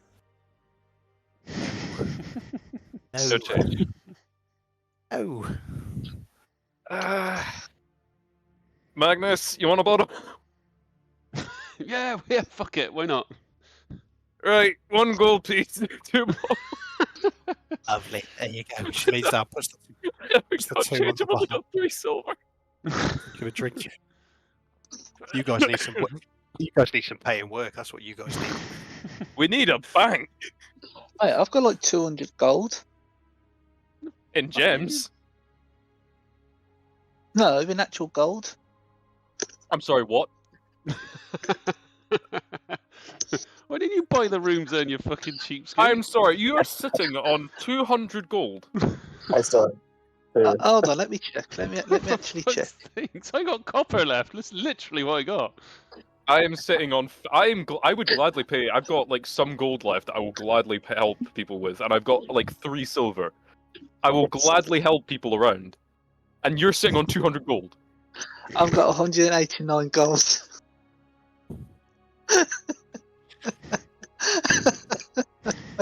Pike, you know what? Pike, you know what to do. Pike, you know what to do. Can I go up to the landlady's house? I'd like a room for 1, please, and just. Yes, you can. And she says, "I've got a lovely room for you. It's got a private bath as well. A little on the pricey side, but it's well worth it. I tell you. Oh, and how many of them rooms do you have? We've only got 2 of those rooms. 10 gold apiece. Uh, Those after the night. I shall take both of them. One and both. 20 Yep, gold then. Can we do it gold. for 15? What, 15 each? No, 15 for both. Give her a persuasion check. She's looking. She's like, "Oh, I don't know if I could do that. I don't know." Swear to God.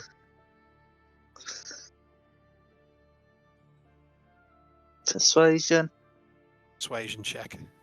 16. Just under. She says, Fuck. no. 10 gold each, 20 gold for those rooms. Okay, then I'll give you the 20 gold. Stick that money there. I've got some special keys as well. They're not iron like those. No, these are brass. Hang on a minute. And she goes and fetches, puts 2 keys onto the they're at the end of the corridor. You won't miss them. Both the doors, left and right, will open up. And yeah, enjoy. It takes the 20 gold. I'll go up to Tariq and I'll go, yeah, I like the word you said about me earlier, and I'll give him the other key. I've just got this like 2, like the 1 bottle in my hand and take back the other one. Like, how the fuck did you afford this?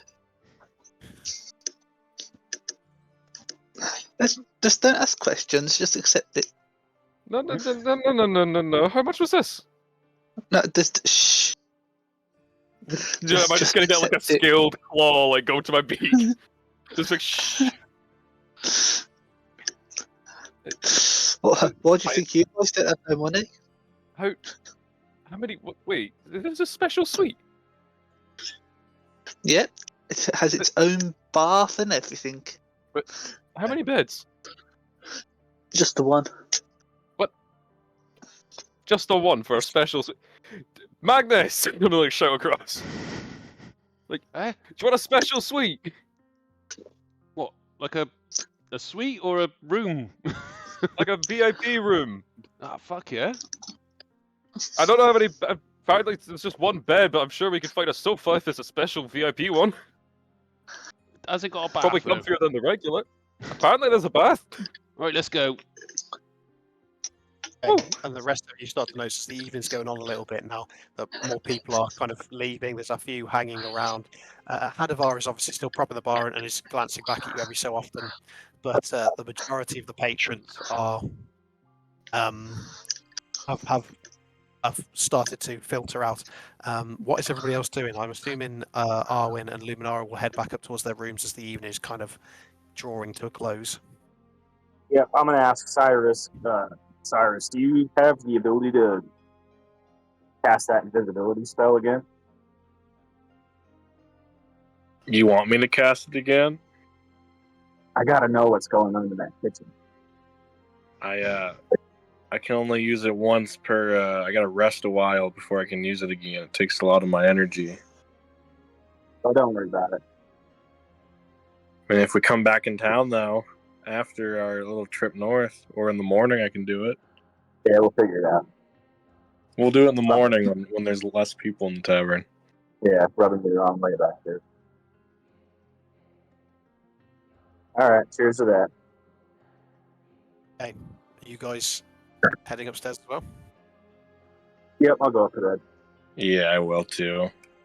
It's Hadavar as you kind of heading in that direction that kind of steps away from the thing and just kind of stops. He said, have you and your associates had an opportunity to think on what it is you are going to do?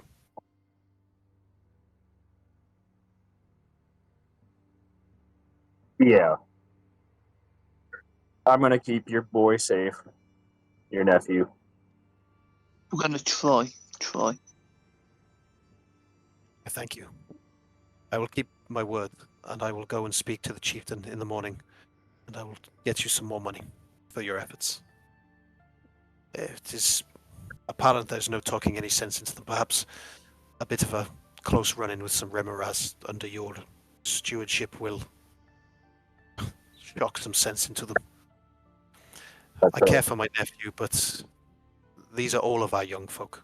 So do what you can. But I understand money is your lifeline, so do what you can for the money that you will earn for it. I do not expect you to do anything further. And please thank the rest of your group. I will go home and I'll stop in with his mother and inform her of what is happening. It has been a testing day, to say the least. Indeed. Good night. And he starts walking around the table. He cuts you one last glance, Pike, as he's walking past, and just kind of nods, but then just walks out. Okay. So you two are heading up as well. And that leaves Pike. What are you doing? Going to steal a sword? Sorry, I was only half paying attention a minute ago. Did they buy enough rooms for everyone or not? There is a communal room, yep. Yeah, sound. I'll just go up to there. Okay. So, going upstairs, then we have a little room reveal. Okay, so Arwen and Luminara, and I don't know why, I generally thought that these two were going to be the ones that were going to go for these. Okay. The fancy rooms. The fancy rooms, yeah. Ooh, So then we have, and it was it Osro that bought these? It was, wasn't it? No. Was it Osro? No, it was Magnus that bought these, wasn't it? I bought the communal room and then got thrown a special room key. Yeah, Tiberius bought the 2 VIP rooms and threw me a key. That was it. So then I was like, I decided to just wave the key to Magnus, like, what a VIP room? Oh yeah, okay. I'll go in with with Torek, see what's going on. We're trying to see if there's like another bed, so like to see if there's 2 beds or just the one. So the 4 of you approach this doorway that Magnus is the one, so he's going to open this room for you then, which is a cross. We're both just like excited to get in this room, like yeah. Okay, So, and this is across from what is the communal bathing area, which is where Dolph was sitting there, where he snuck in after R and got a room. That is across the hall from you. I know some people were excited about that. So as you kind of click to open the lock basically and step inside. Oh, sorry, I've just realised you're not going to see yourselves because I've got you all there. So let's just bring you in. You come up to this room here. So Magnus, you stand in the doorway, and guys, you can step inside and start picking your boat. You have this for yourselves for the evening. Yep, I'll just pick one of those, any old bed, and Just throw it sack down. it. Okay. And then you three, as you come down to the end of the corridor, you find two doors opposite each other. Okay? And putting your two brass locks in and stepping inside at the same time, you have suites, Oh, fucking hell. which, as you can see, Fair enough. rather quite nice. So, however Stubnose came across this tavern, perhaps needs a little bit to learn about the maintenance of the inventory of drinks and stuff like that. But the rooms themselves, whoever had it before, set up quite a nice little. So there you go. So the question I is, am not seeing a sofa. I am Back to back. top and tailing with spooning. Back to back. Gotcha. okay. So as you step inside, you find these. Is the bath already full? I mean, it looks full and it looks piping Or not? hot. There is water by the side that it appears to have steam coming out of it. There's like a large jug that you can tip in, and that will fill that bath up. Same for this room as here, Tiberius as well.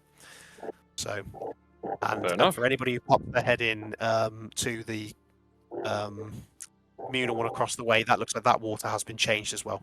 So, I just realised though, if we're going to be sharing a room and you're getting in the bath first, there's no screen.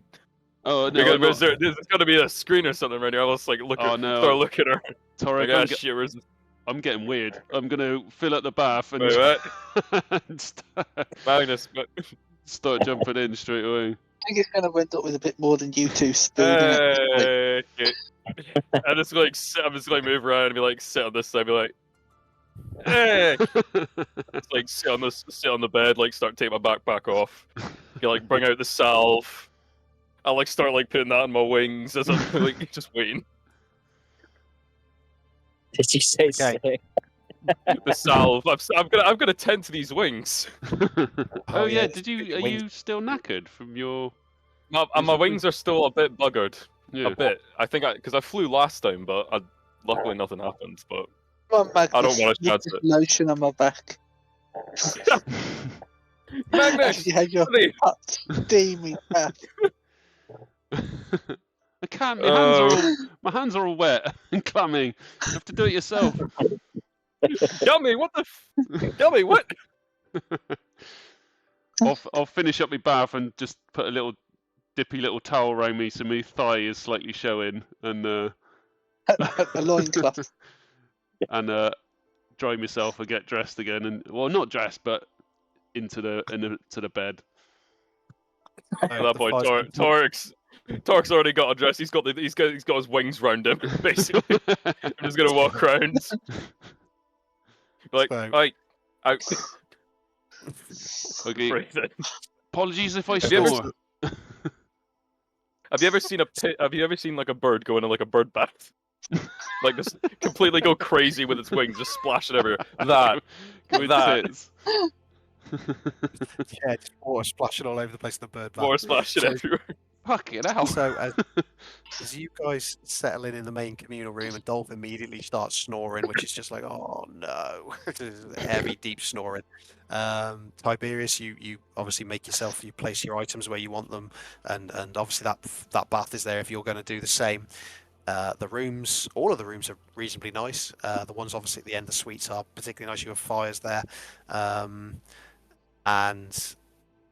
unless anybody has anything that they're going to do specifically from this point onwards, evening is going to come. The the tavern downstairs will start to quieten, and you have a few moments of that kind of like serenity of just the quiet of the tavern.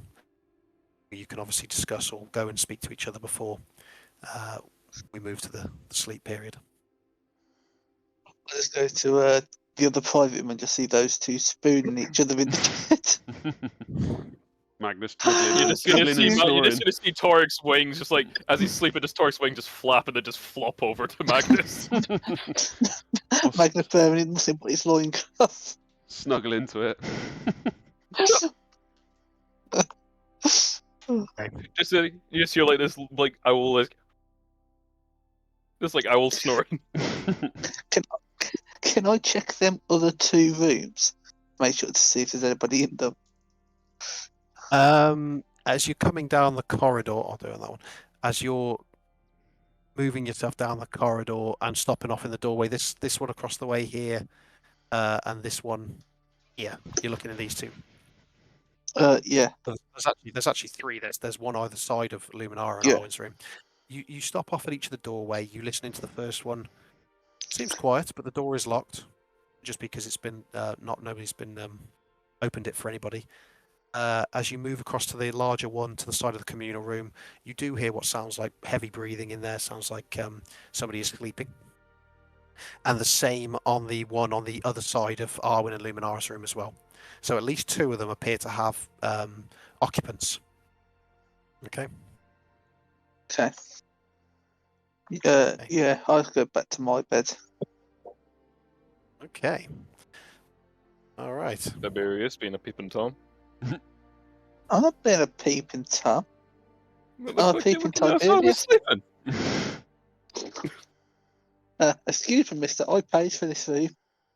Does that mean you gotta watch us sleep? Okay. I'm your landlord at the moment. All right. So everybody begins to settle in, to get comfortable, and for each of you at different points, some quicker than others, sleep eventually finds you. The night is uneventful. Cyrus, you find that whether you can't say for certain or not, but you felt at certain points throughout the evening like you might have had that cold embrace that you sometimes felt of your patron. And the same for you, Pike. During your times of meditation, you went back. Your mind was kept travelling back to that point where she showed herself to both of you together. No new information necessarily, but just you find yourself, your mind being drawn, perhaps even not of your own free will, to remind you to relive that moment, to keep it fresh in the forefront of your mind as if it still holds some kind of prevalence over your current situation. So, but eventually morning comes and the first light of day starts to break, to come through the windows, and you have the potential to gather your things and to head.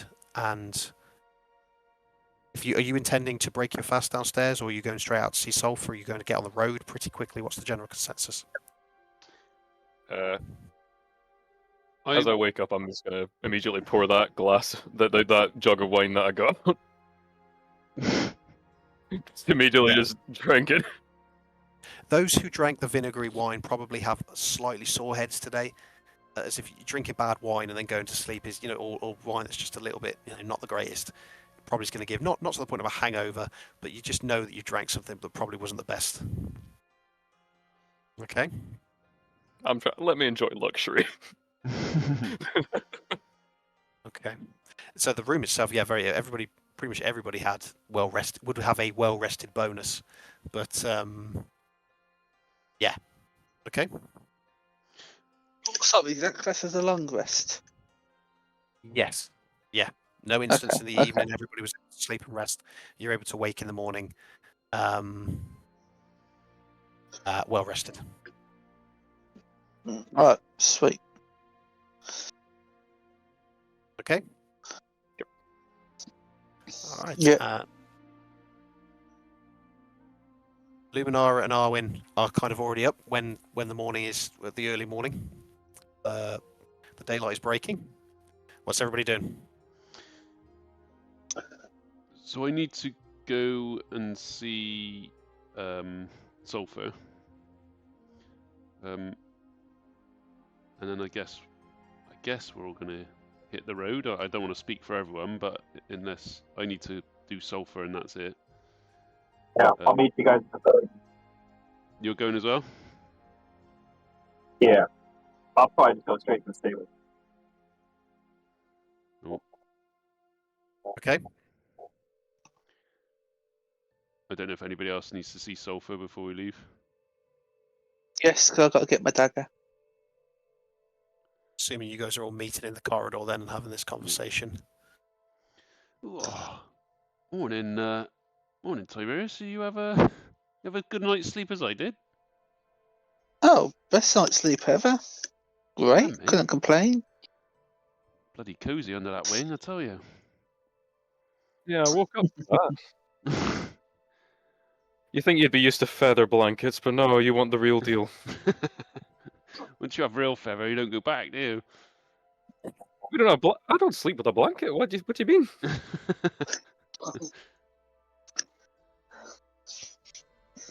I mean, if I slept under a feather blanket, I'd be questioning myself at the same time. I mean, it's a feather blanket. Like, Weird. You got to think about where they come from. It'd be like you wearing a human blanket or a dwarf blanket. I just look at you like really confused. Torek, are you still drunk? I've had a glass of wine when I woke up. I've still got like I didn't drink it last night. I'd like pull out the jug and be like, I've still got it. Fair play. Well, I'm going to go to see Sulphur. I don't know if anybody else needs to go, and then we can meet back at the stables, I guess. That's the point. I do actually need to get paid, I believe. So me, Torek. Tiberius, you need Sulphur, don't you? Yeah, I've got to go get Osro. my silver dagger. Osro's... Sorry, Osro, are you coming with us, or are you meeting us at the stable? I'll meet you at the stables. Okay.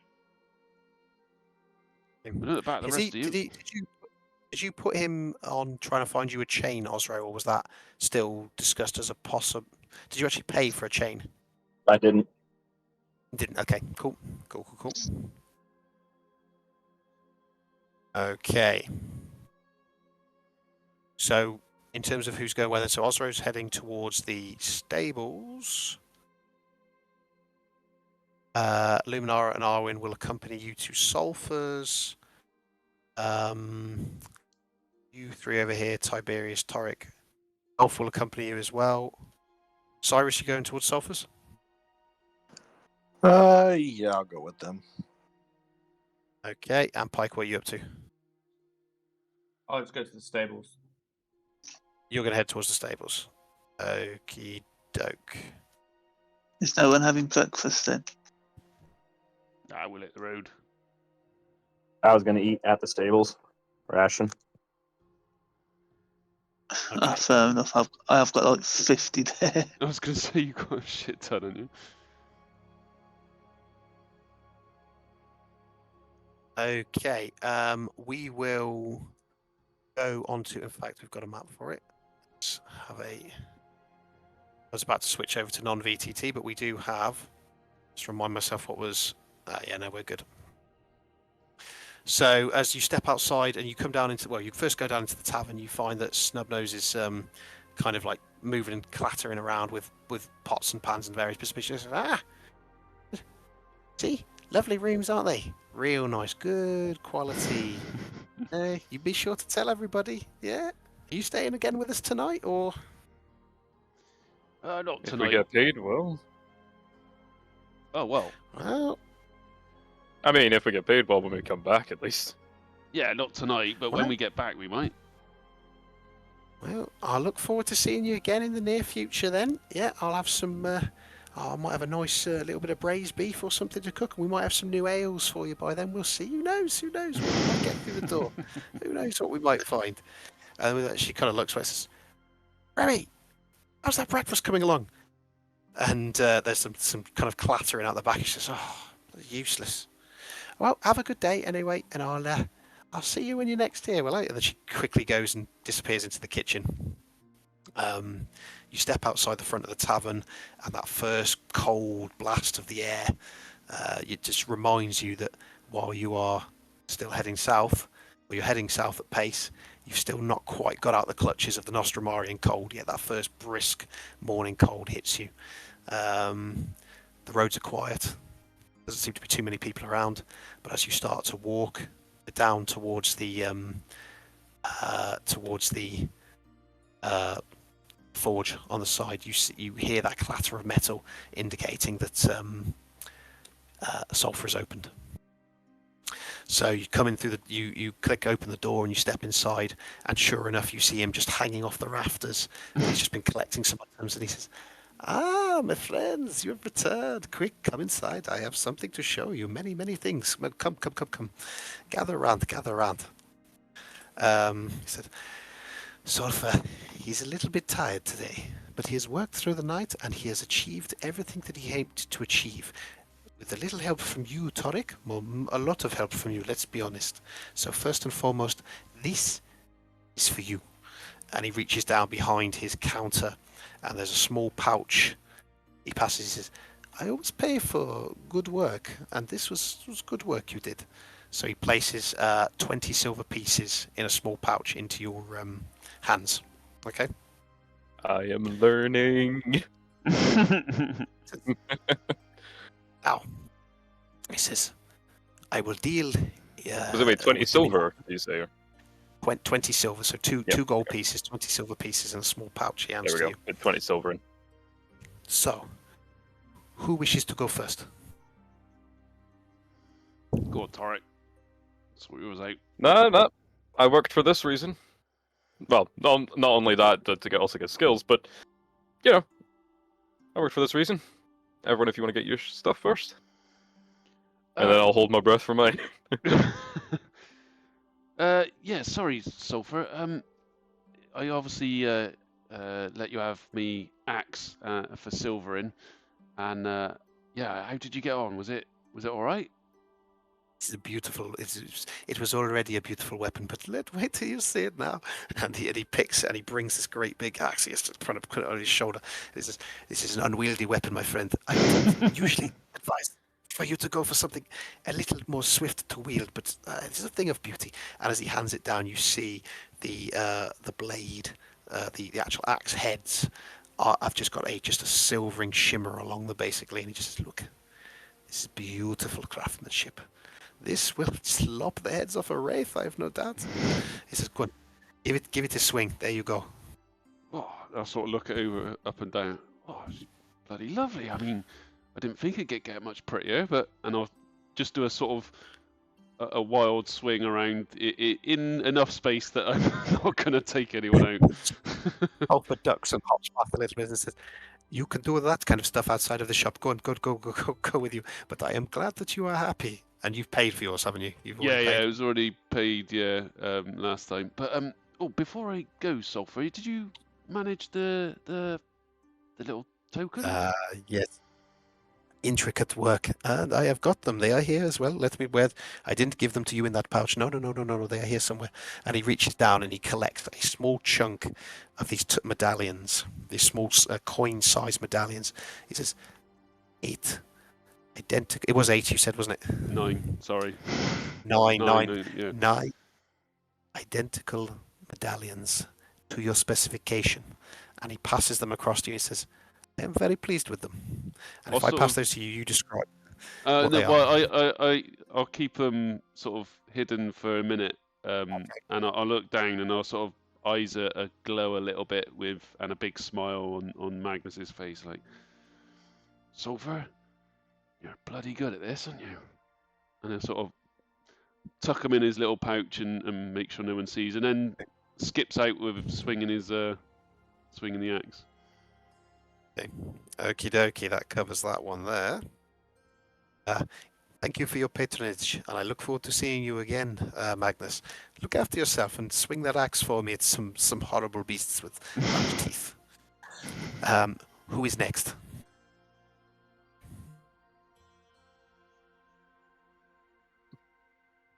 I'll nudge low, like nudge him forward. Don't tolerate my scaly friend come here. What, you wanted a dagger, are you right? Am I right? A silver dagger. Silver dagger, yes, yes. And you have paid me for this and provided the ingots, yes. I have it here. And basically he flicks it round. He twiddles it on his fingers and then just stops it just shy of your throat and then turns it round to place the handle face towards you so that you can take it. He said, be careful, it is very sharp.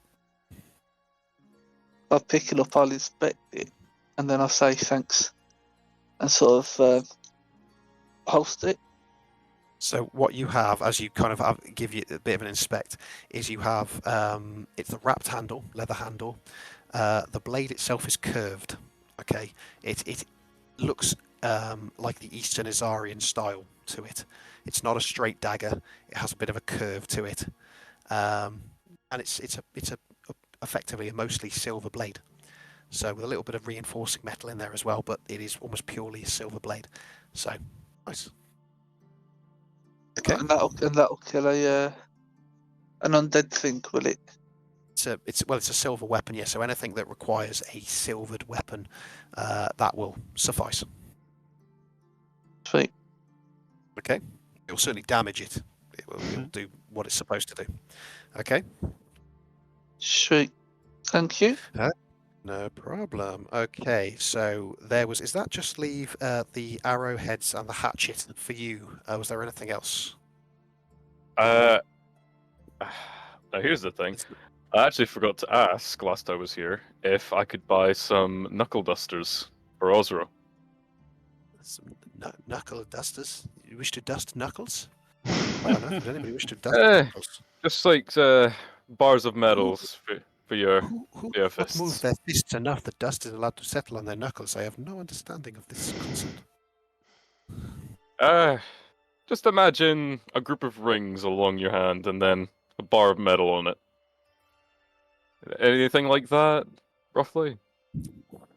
No. I'm afraid I do not believe Sulfur understands. He certainly does not have anything that fits that description. I have many rings. You could put several rings together onto your hands, and you want to punch somebody with rings on.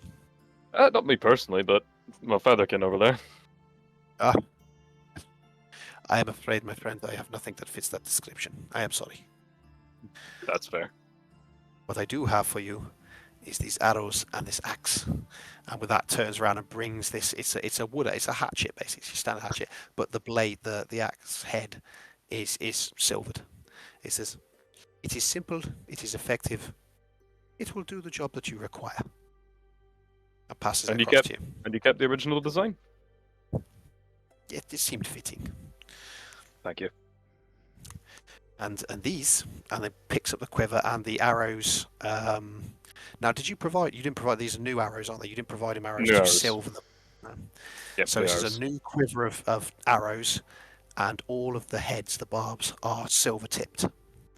It says, this was the easiest job. This I did this morning early. This was fine. But there you go. And I hope that they shoot true and hit the targets. Lovely. And is this everything that everybody required of Sulfur? I will be panicked if I've forgotten something. It's all good for me. All good. Yep. How many arrows were there for the silver? A full quiver. Is a quiver 20? Think. I've no Whatever a full quiver is, you have a full quiver of silver-tipped arrows. Right. Some ingots. Yeah, it's 20. 20. Okay. There you go. My friends, it has been a long and tiring night, but Sulfur has thoroughly enjoyed it, and he has enjoyed your company. And he wishes you all the very best on your journey. Please, if you are staying in Axe Point and you wish to come back for any further work, maybe not tomorrow because I will be sleeping, but please come and find me if there's anything else you require. Otherwise, I wish you all the best on your journeys. And assuming everybody's making their way out, are they? Yep. Oh, and with that one, he kind of looks up into the rafters and just jumps up, hops up, pulls himself up, and you just see the legs and the tail disappear off into the rafters. And off he scurries somewhere into the blacksmith, leaving you all out into the street, I presume heading towards the stables to catch up with the others. Yeah. Doric, Tiberius, You ain't got to do anything else, have you? Not that I know. No. No, let's go and meet up with the rest of them, innit? Yeah. Okay. So it was Osro and Pike, I believe, and Cyrus. Cyrus, did you go to the stables as well, or did you go with the armor group? I was with Blacksmith crew, but I had nothing to really ask about. I'm just there for the ride. Pike and Osro, you make the trudge, the quiet trudge along the main road leading back towards the front gate, the main gate out of Axe Point. As you're walking, you see the rear end of a large cluster of people that are gathering at the gates. And as you get a bit closer, you realise that this is the Iron Sons that are all gathering. They are filtering through the gate, and as you get towards the gate, you notice they've all kind of grouped outside. And as you turn to see what it is they're all looking at, there is a large mammoth still sitting there, but it is kind of pressing. It's rope, isn't it? Did you entwine? It was a couple of lengths of rope, basically, to Attached to create the something. immovable rod, yeah. Attached to the. So this creature is kind of like tugging on this rope, and it is letting out a bit of a grunting sound, which is seeming to be almost increasingly frustrated. And you see a couple of stable hands not far away that are just kind of standing there watching, and there is a dwarf in front of them, the closest to the animal, which has got its arms crossed, and it's just looking at it from distance. Okay? And that's the scene you see. You see all the Iron Sons. They've not even noticed you've come out yet, but they're all watching this, and this animal is just kind of like pressing against this rope and seems to be like trying to tug against it, and is letting out this increasing, like, kind of almost billowing noise. Over and hop up on it and undo the rope.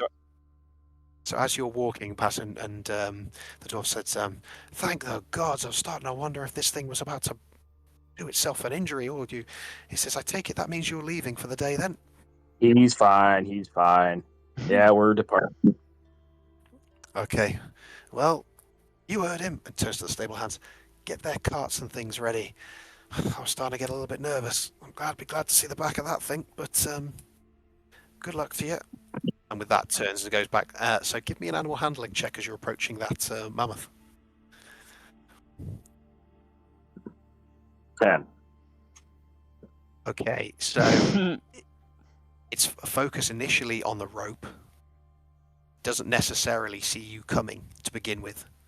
Okay. I was wondering if I was going to get to use this tonight. Oh no. So as it does, you start to come into view. You got a pretty much straight down the middle of 50-50 chance as to whether it's going to react positively or negatively at this moment in time. You got a 15, so you're in the 15. So basically, as you approach it, initially it looks like it's about to kind of rear up as you get close, and then in almost a moment of recognition, it starts to calm enough that, as you say, it is fine for you to start to untie.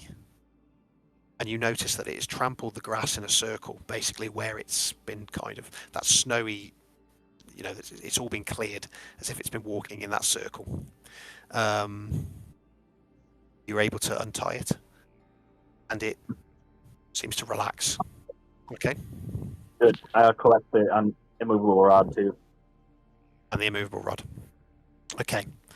By the time the rest of you catch up, the wagons are being brought out with the stable hands, and reins are being handed to you, to your various wagons. And this is the point that you notice that you've drawn the gaze of the Iron Sons, most of which just seem to be keeping their distance, just talking.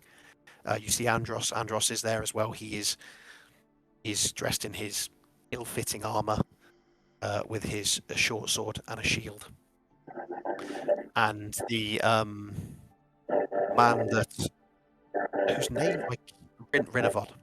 It is Rinavod. That is Oh, is that a bit of noise coming through from you? There's a bit of, it's Rinavad that kind of gives you a bit of a looking down and kind of an almost forced smile. I said, so, are you sharing the road with us? I assume you're going for the Hot Nests contract today. I sort of looking around at Cyrus and Pike and the rest of them, and sort of say, yeah, I think we are. Yeah, I think we're gonna try and head over to the Hot Nest and well, protect you, I suppose, or work with you. And you see almost the look of surprise. I said, well,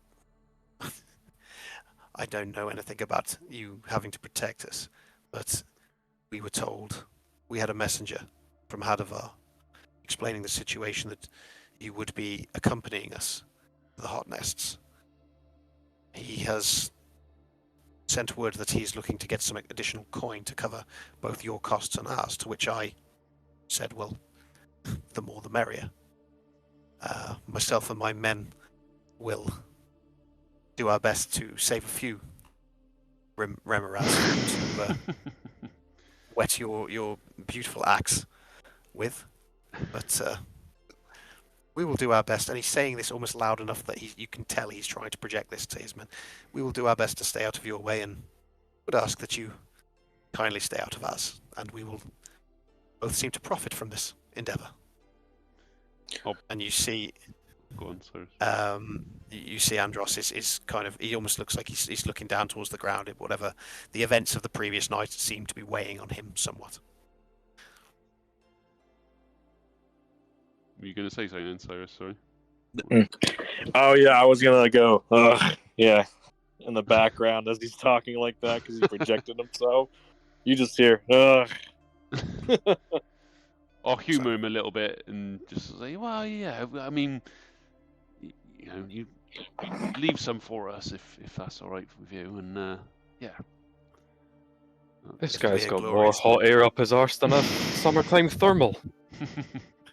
And obviously he says, and no hard feelings about the. I've spoken to young Andros, and he's gonna get the odd occasional lick, and we ourselves know how to handle ourselves in the fisticuffs of simple tavern fighting. So I'm sure there's no hard feelings there, and hopefully none between you and I. No hard feelings between you and I. Fists and fists against fists is fine, but claws against fists, we'll see how you do. I like your spirit. I look forward to seeing you fighting these beasts. We will make our best time on the roads, and it seems you are already equipped with horse and wagons, so I suppose we need a bit of the head start before you catch us up, so we'll see you on the road. And with that, him and the men start to turn, and they start heading off, and the men and women of the Iron Sons and Sisters start to head off down in the direction of the northwest. Okay? Everybody's gathering their things? In wagons. Cyrus, Yeah. check the box. Okay, what are we doing about the Hang on, sorry. So Beers, muff? what were you going to say, Osro? Did you say Cyrus something? Check the strong box. Oh yeah. Oh yeah, shit. Oh, the strong box on the wagon. Yeah. Oh, that's on the wagon. We should probably have a look at it. Yeah, nothing's been rifled through. There's your strong box is still there. I'm scared to open it. Don't open it. Just is it there? Is it yes, there? The item. Who is going near that? I guess. Should Cyrus and I maybe? I'll use my. I'll go near the box. I'm just gonna shake the box. I'm not gonna open it. I'm just gonna shake it to see if I hear it inside. I'm just standing close, just watching, just like unsettled a little. Cyrus, as you go, you're picking up the box and shaking it. Yeah, I'm not opening it. As you place your hands onto the wooden box with the metal in it, you feel a coldness, like an icy coldness. It's not the weather. It's been, on the back of this wagon, which has been stored in a barn all evening. There is something just chillingly cold, unnervingly so, about this box. And as you rattle it, you do feel something rattling against the walls of the interior. And there is like a raspy breathing sound on the wind that kind of just passes through. It's like the only thing is, it is some kind of entity on the wind that passes through, and you hear it as you rattle it.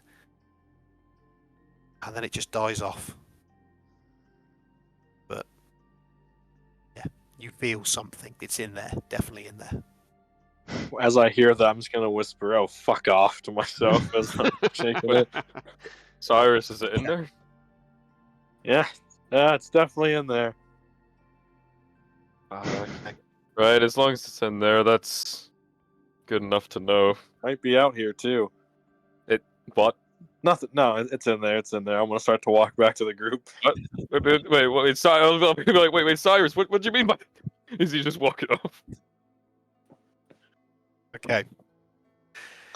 Right.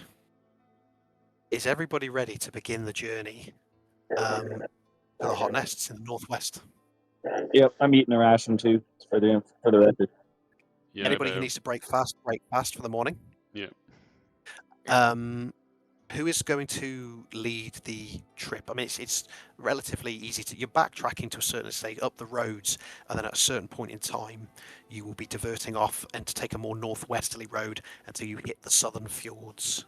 Is there a particular person who wants to lead that navigation? Is there anyone best equipped? I'll... Can do it. Here I'll we do go. Are we helping each other? Oh, sure.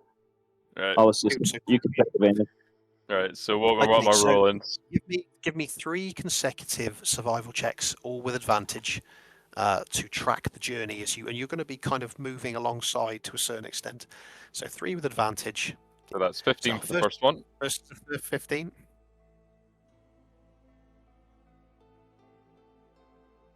Second is a 23.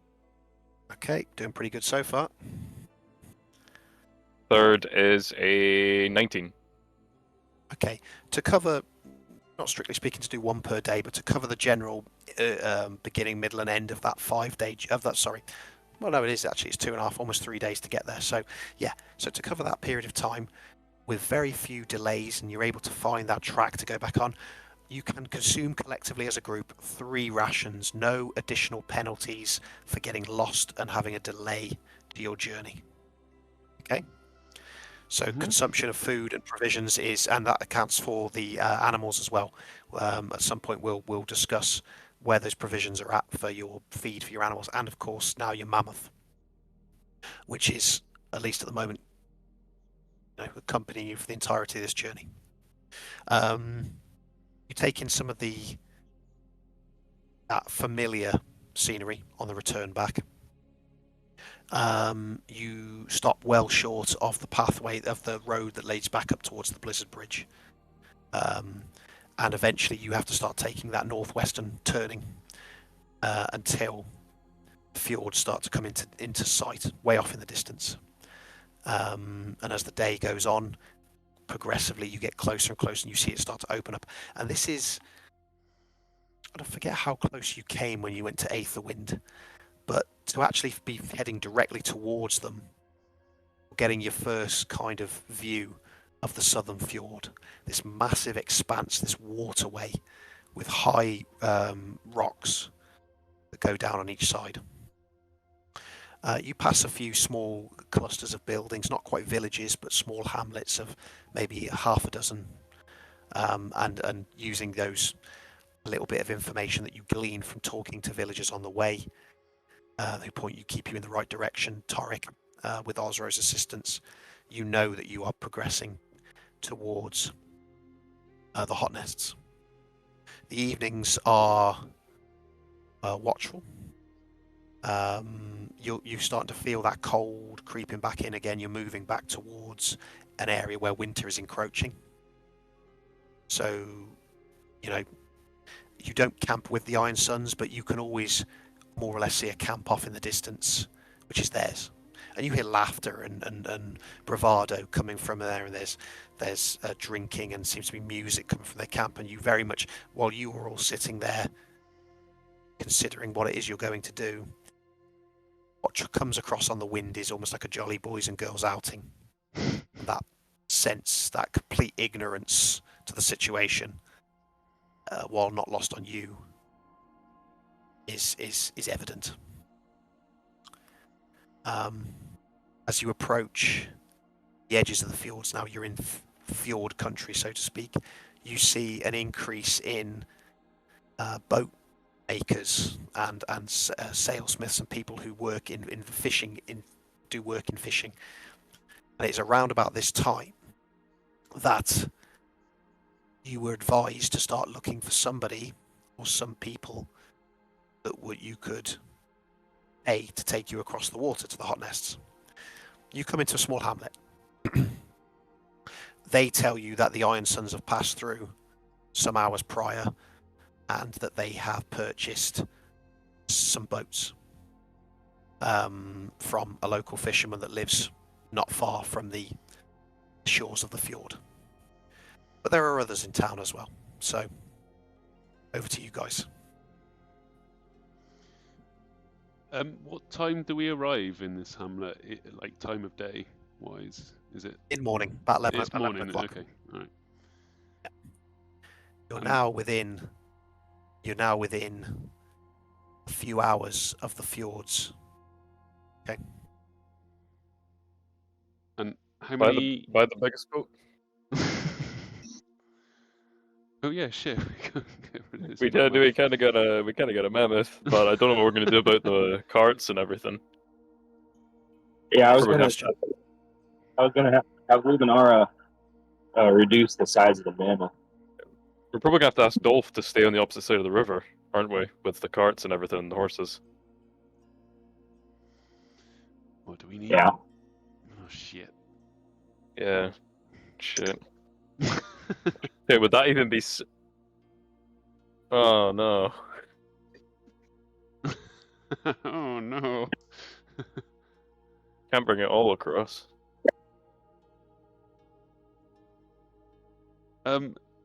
Is there anyone that looks like they, to talk to close at hand? Is there a? Oh yeah. You see, there are people there. There is somebody that seems to be doing some repairs on what looks like a boat. I say you're a few hours. You're probably within an hour of the shore. You're as close as it's small, like a boat repair, and seems to be sanding down the side of it. Okay. I'll sort of be conversing with the rest of the group, I suppose. But do you reckon Torek, Osro, and the rest of them? Are we happy to leave the carts here? Are we trying to take them across? If there's a stable, we can stable them. We stable them up, do you reckon? See how much it costs. No, we could do. That's a good point. Although I don't think we can leave any valuables here. No, we'll have to take the valuables across, because I guess we don't want to leave Dolph with them, do we? We can trade the necklace for it. Mm-hmm. Trade the Dolph, necklace. I'm hoping that's a joke, Cyrus. God, I hope that's a joke. Are there no rafts offering river crossings? There, as you're kind of inquiring around, there are people, and they kind of say, "Oh yeah, you've missed one group that have just taken out a couple of boats." He says, 10, 20 silver, you'll often find any of the fishermen. You see a lot of these standardized boats, these fishing boats, that maybe fit 6 to 8 people, perhaps tightly.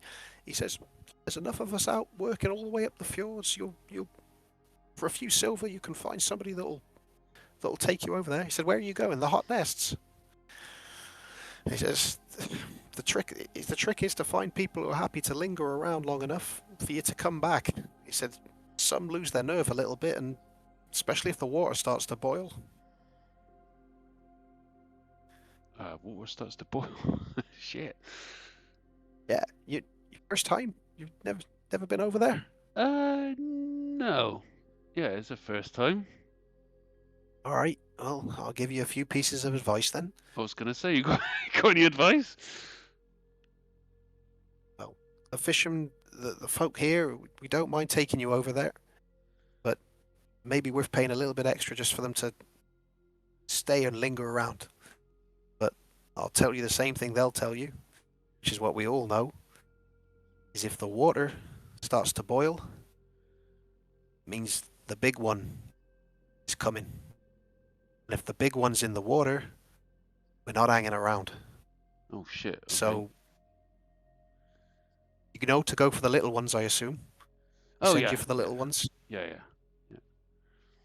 All right. Well, they'll if you pay them well enough, they'll linger just offshore for you. Flag them down when you're ready. They'll come in. They'll row in, and provided it's safe and you're not completely swamped, they'll load you up and they'll bring you back over. But if the water's boiling, it means you've got bigger problems, and we're not fighters. So How long have we got if the water starts boiling? Are we talking like minutes, seconds? Are we talking like cooking rice here? Like simmer, then boil? Yeah, we got any warning?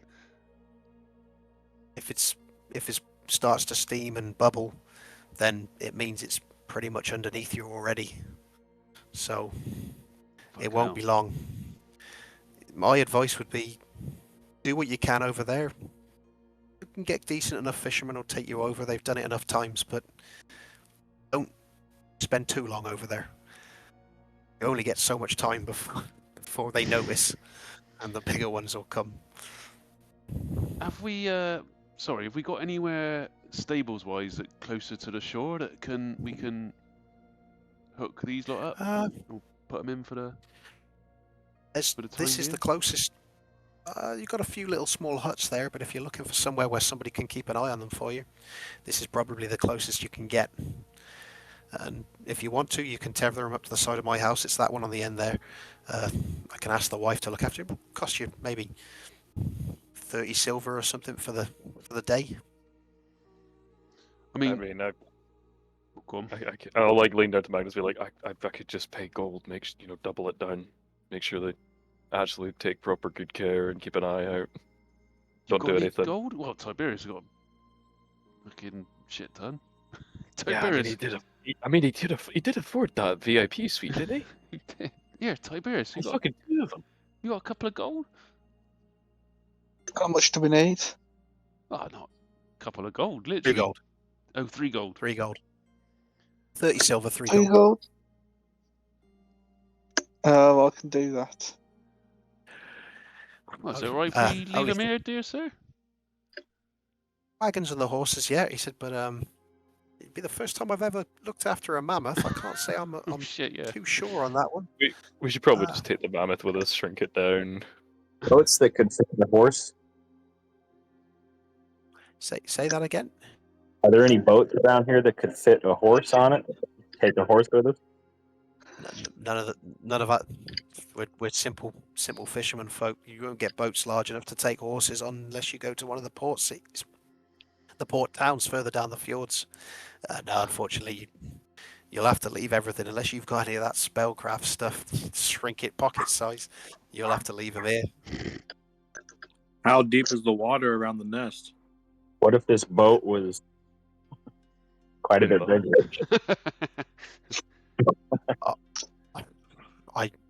I mean, maybe, but I don't know if I could speak for the competency of the person who's got to navigate and use it. And in terms of depth of the water. It's deep enough that you wouldn't want to fall in if you didn't know how to swim. It will shallow out soon enough when you get close. 20, 30 feet. Think the mammoths can make it across? No. Well, I don't know. Can mammoths swim? I don't know. Can they swim? Maybe. Could try it. Elephant. It's pretty far though. You can certainly try.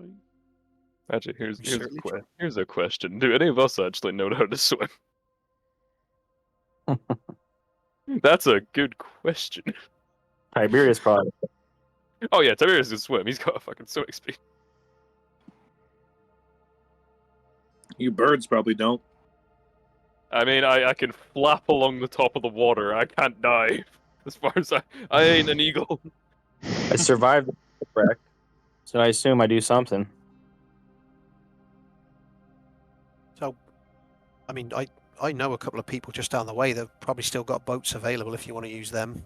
I directed this other group. I thought they were the ones coming to do the contract, so I gave them the first pick. But I could probably find you a couple of boats if you're looking for it. And yeah, like I said, 3 gold. I'll look after the horses and the wagons for you here. Just got to find something to do with that big furry beast then.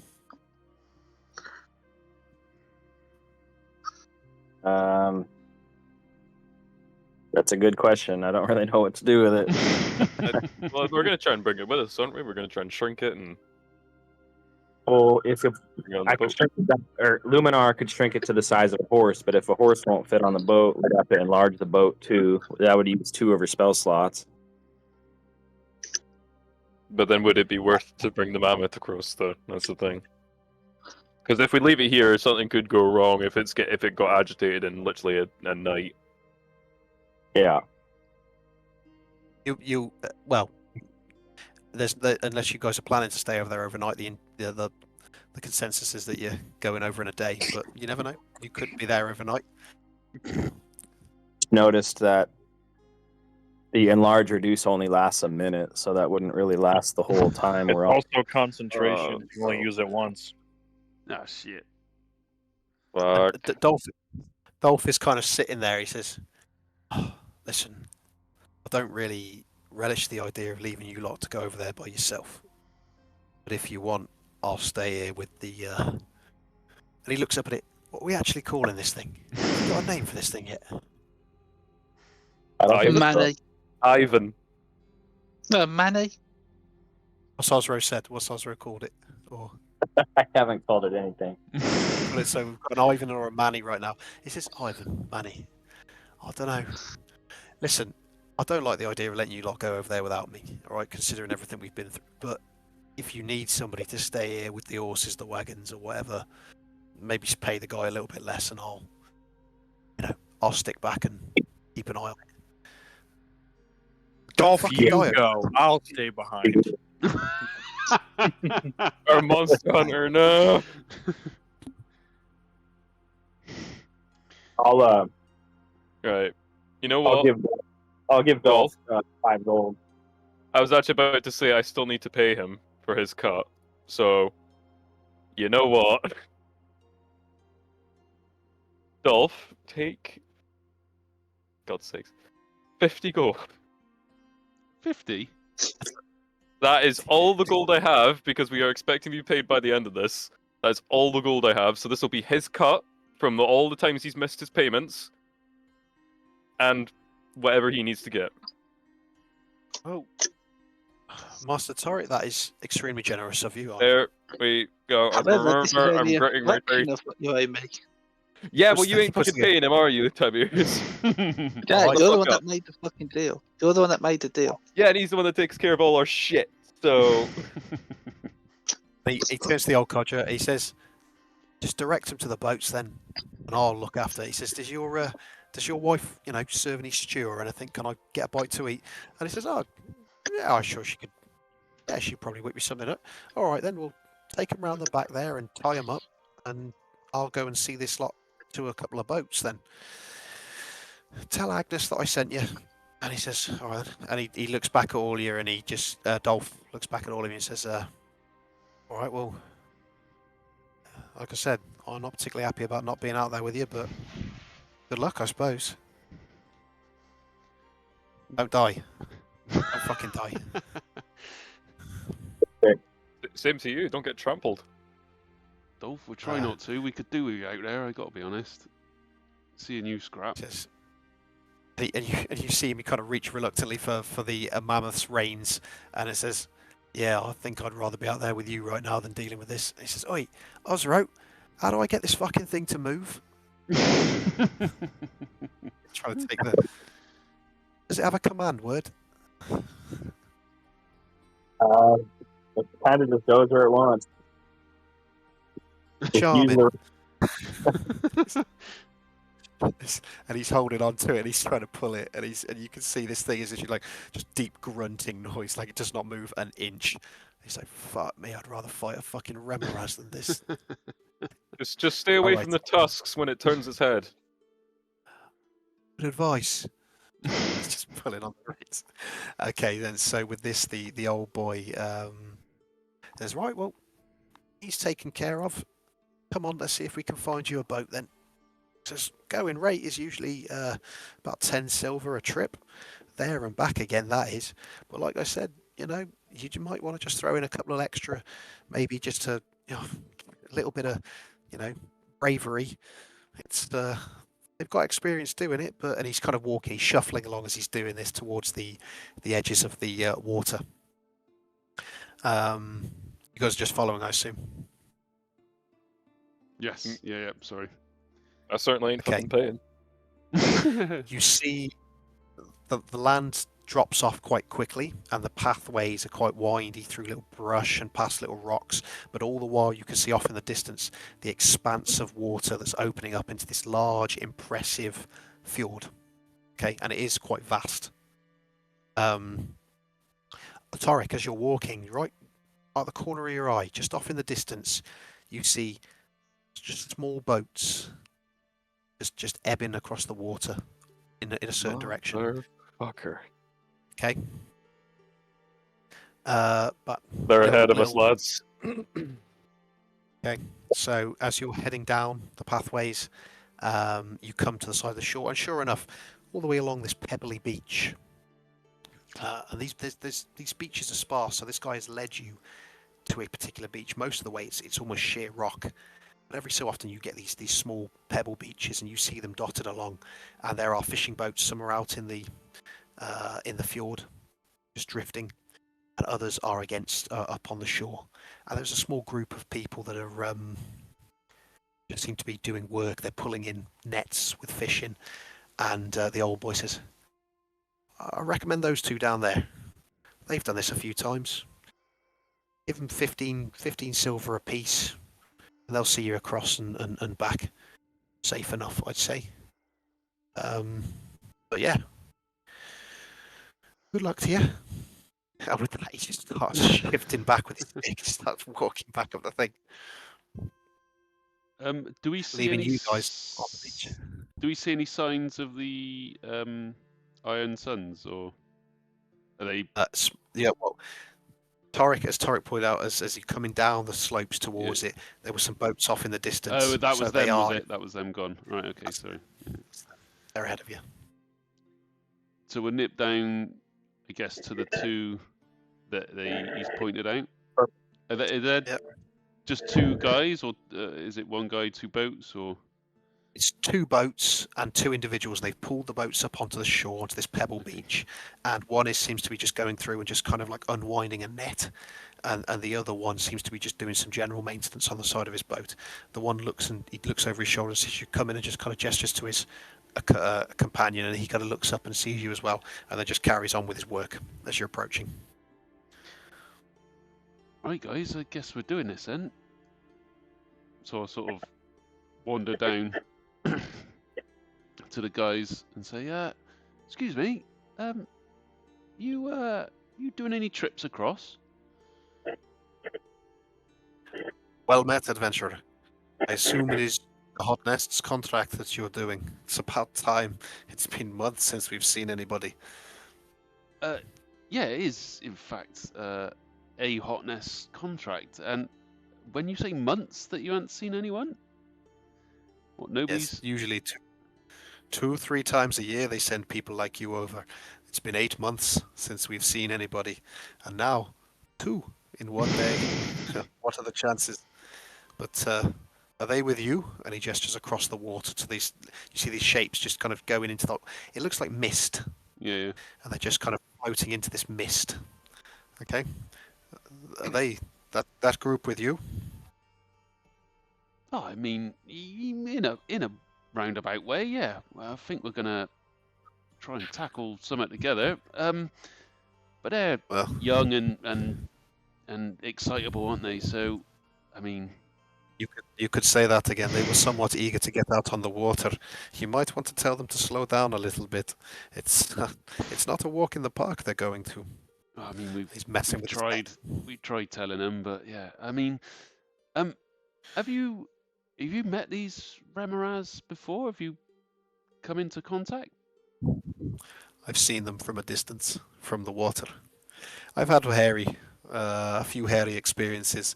If you leave it too long, it'll come out towards the boats. It's best to be gone before that happens. But the going rate is 15 silver. Is there any advice if you've met them before? I mean, or know anybody that's met them before? What kind of advice are you looking for? Well, how to deal with them? Is there a quick way? Is it, they're scared of fucking, I don't know. He looks at the grape. He looks at the grace. He says, "Are you proficient? Are you good with swinging that?" Oh, well, you could say that. I don't like to blow my own Viking horn, but yeah, not too bad. Swing it hard enough and aim for the softer bits, and you'll get the job done, I'm sure. But you're a braver man than I am, that's for certain. And is there a particular soft bit I should be swinging it at? From what I've seen of them, they are harder shell on the outside, softer underneath, it looks like. But yes, you'll be able to tell when you get close enough if you hold your nerve. Oh, that's all right. Yeah, I'm sure we'll give it a good go. I mean, are you all right to take us across now, or is there... And he says, "We're not going back out today." And the other one turns and he says, 20 silver. And he says, you heard him. "We'll take you today. 20 silver each." 20 silver each? Or each boat? Yeah, for the 2 boats. 20 for him, 20 for me. Ah, right. Oh. Does this include return? Return. We'll even wait for you just offshore. You just, when you're ready to come, you just wave. We'll be watching. I'll sort of give Tiberius a nudge. Wait, money bags. You got 40 silver? 40 silver? 4 gold pieces. 4 gold. Oh. You're fucking breaking me here, mate. You're breaking me. I thought this is pretty much all the gold we've got. But well, yes, come I this do. far, we ain't gonna turn back for 4 gold. Turn back around. Oh, okay. Well, we're done then. Let's go home. Oh, mission failed, lads. Oh, we Get tried. him Sorry, Pike. No sword. We'll get him next time. Oh yeah, you're right. The moment we can never tell you guys how much gold I've got again, alright? Yeah, we'll take off your corpse next time. How about that? Oh shit. I think you're the one to die first, mate. You get fucking pocket change. I mean, you get 2 shillings and you're putting those on my eyes. Okay. Well, let's do it, and I'll sort of give him the 4 gold that Tiberius has That's kindly right. donated. So he takes it, he passes 2 to the other boat. He said, "Give us a few minutes, we'll finish up what we're doing here." He said, "And don't worry, we'll catch them up." I said, "I know who took them over there. He's got no skill for this kind of work. We'll catch them up easy enough. Just yourselves together and hop in when we're ready." Okay? And with that, they start quickly doing what they're doing and keeping an eye on the boats I'm which just are gonna fly moving over. out. I'm just You're gonna gonna fly start- over. I'm not waiting. I'm not waiting for Start this. I'm itching to fly. Okay. Been walking this Right, whole so- time. So Torrik takes to the skies. And where are you? There you are. Let's put you Oh, up no. there then. Don't tell me there's a map. So, there is going to be a map. There is going to be a map. So, you're all getting into the boats. Yep. They push off. With your help, they start pushing out, and they get you all into the boats. And with that, he's got the ropes, and he's just rowing. They're both of them. They seem like pretty strong blokes. They're doing this, and to begin with, it doesn't look like you're going to start to catch them up and you start heading, but eventually you start to see, looks like that distance is starting to close. You see go for what is 15 minutes out into open water, and you see this mist that's kind of just lingering over the fjord, and you start to see as you get closer and closer to it that the banks become a bit more obscured by it. Okay. And as Torrik, you're flying off overhead. Are you catching up with the boats then, basically? I'll be just keeping a bit more ahead, but obviously still circling and going forwards as I do. Okay. Well, there is. They have 4 boats. There's 4 boats. It includes all of the Iron Suns. And there's your 2, and they seem to be. They're moving a bit of a pace, but they're trying to keep themselves all together as they're floating across the fjord. It would be a shame if someone were to drop a brick.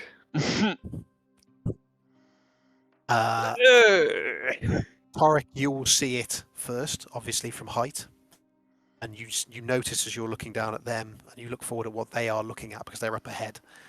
They're all looking in direction to a cluster of rocky land that is jutting up out of the centre of the fjord.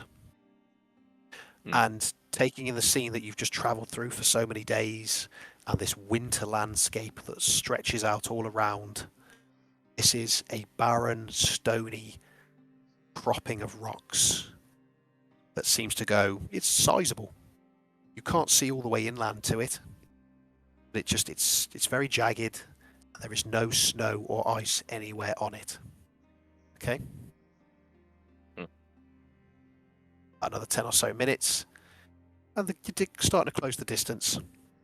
And as this ground is looming into sight, they start slowing down a little bit. It looks like maybe they've even noticed you, and they're slowing a little bit.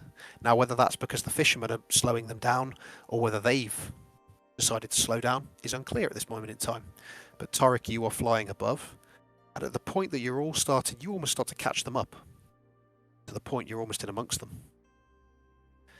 And you see them sitting there. They are, some of them are just got their bows, they're stringing the arrows, and some of them are going to, some of them are just like, they're holding their swords in place, and a couple of them just give you a look and give you a bit of a nod as you're approaching. And we will be stopping in a couple of minutes, but I want to show you what you all see as you all get close. Oh God. Here we go, lads. Nice knowing you. Oh, fuck. Okay. So, this scene... ED! Just bring this in. I didn't realise Torrik, we you're were the still in first. Normandy. Torrik, let me just shape that up a little bit so you can see. Now, Torrik, you're the first one to get there and to kind of fly just over, and you see it. But eventually, That's a broken boat right there. Fucking hell. everybody else starts to come into view as well. Are those Okay, boats tokens? Are those player token boats? I've taken the boats that were on this map, took pictures of them, turned them into boats, tokens, so that you have boats you can bring in and that can come back out again. You know what? That is Amazing. fair enough. That is fair enough. Fair play. Only good. 4 of them. 2 of them are going to be representative, and I'll just tell you where they are, but 4 of them are physical tokens that will move into the map. So, okay. From here, you will see. From here, Torrik, you'll be the first to notice. Some of those boats are broken. There are broken boats on that shore. There are also skeletons on there as well. Okay, you take that scene in. If you can't tell, my poker face is getting wider. The one that is that's rowing one of your boats turns to you, Cyrus, and says, the one that you spoke to, the one that arranged it with you, Magnus, says, "We'll bring you in, get out quickly, and then we're leaving, and we will be floating just offshore. Okay? Good luck." And you notice that you hear Rinavod is calling to his men and says, "We will gather on the shore, just there." He says, "Be ready when you land. This will be a glorious day." And they go, "Yeah." There's this kind of like outcrying as you start floating towards the shore. Okay? Oh, God. The boats. Wait And I'm for going it. to just... Everybody starts moving off the boats. Well, the boats are now hitting the shore. Okay? Torrik, you're floating just up ahead. I'm just going to empty the contents of this one. You see them all kind of spreading out a little bit on the... Oh, the fishermen joined them. Oh, the fisherman will not. No, they will. No, fisherman will not be joining them. He will be going back to his. He will definitely be going back to his boat. This is them floating in, unloading the people, and then moving the boats back out again. I'll move this one, and they're kind of all. Let's make some room for them. It's got some eerie Witcher music on as well, which I'm finding quite suitable. Right, guys. As those boats all now across and just grind along the stones and into the earth, and he says, "Right, all of you, off quickly! I want to be out of here in 1 minute." You will leave it as you take in this scene, this desolate scene of this island, completely bereft of any snow or ice, just blackened dirt and gnarled trees. That is where we're going to end it tonight. Nice. Okay. Looks fucking sketchy already. Glad we made this decision. Yeah. All for a sword, but it's worth it. Anyone else get a sinking feeling? I call Pike's dagger. I call Tiberius's gold. Oh man. I'll just call Nice your one, entire Timber. inventory. Okay, That was there good. we go. Oh my goodness. I request a sky burial. Sky burial. So a little bar fight. Made some new friends. You've made almost 20 new friends. 20 Ben. new friends that I punted one in the back of the head with a bottle. 20 cannon fodder. 20 cannon fodder. Wait, 19 cannon fodder with 1 VIP. Yeah. Osrose has got to be his personal guardian, isn't Yeah. he? Don't let him die. And we've annoyingly got to make sure that kid doesn't kill himself. This is gonna be like the Battle of Winterfell, Game of Thrones, when all the undead's charging. The moment we get on this beach, we're just gonna get charged by insects. It's literally giving the knife to him and going, "I don't know how to use this. Stick him with the Hold pointy the end." line, and we're all gonna be on the fucking water. No way to back up. We're just gonna be like forced to fight on this beach. It's the battle of the bastards. We're getting closed in. Hold the line. We are doing a medieval Normandy, and I hate it. I kind of love it. I'm not gonna lie. I mean, at least you guys are fine. You guys are fine. You're on the ground. I'm in the air. It's fine. I don't know what's better. In all fairness, to be honest, probably neither, because I don't want to know how tall these things are, because I've not been told. Yeah. So I don't know. I'm currently flying probably what, 40, 50 feet up. I'll probably give it a safe 40, 50. and I don't know how tall these things are. Find out pretty soon, don't we? Oh God. It's just going to be me flying there going, "Can I say anything?" Down. No. Right. All right, guys. Always Thank a you ever pleasure. so much for tonight. Thank you, everybody watching or catching up on and so forth. And I will send some dates. We'll get another session booked in, and then we'll see where this goes. Mint. Nice one. To shoot. Thanks all. Take Okay. it steady. Thanks very much, everybody. You know. See you in a bit.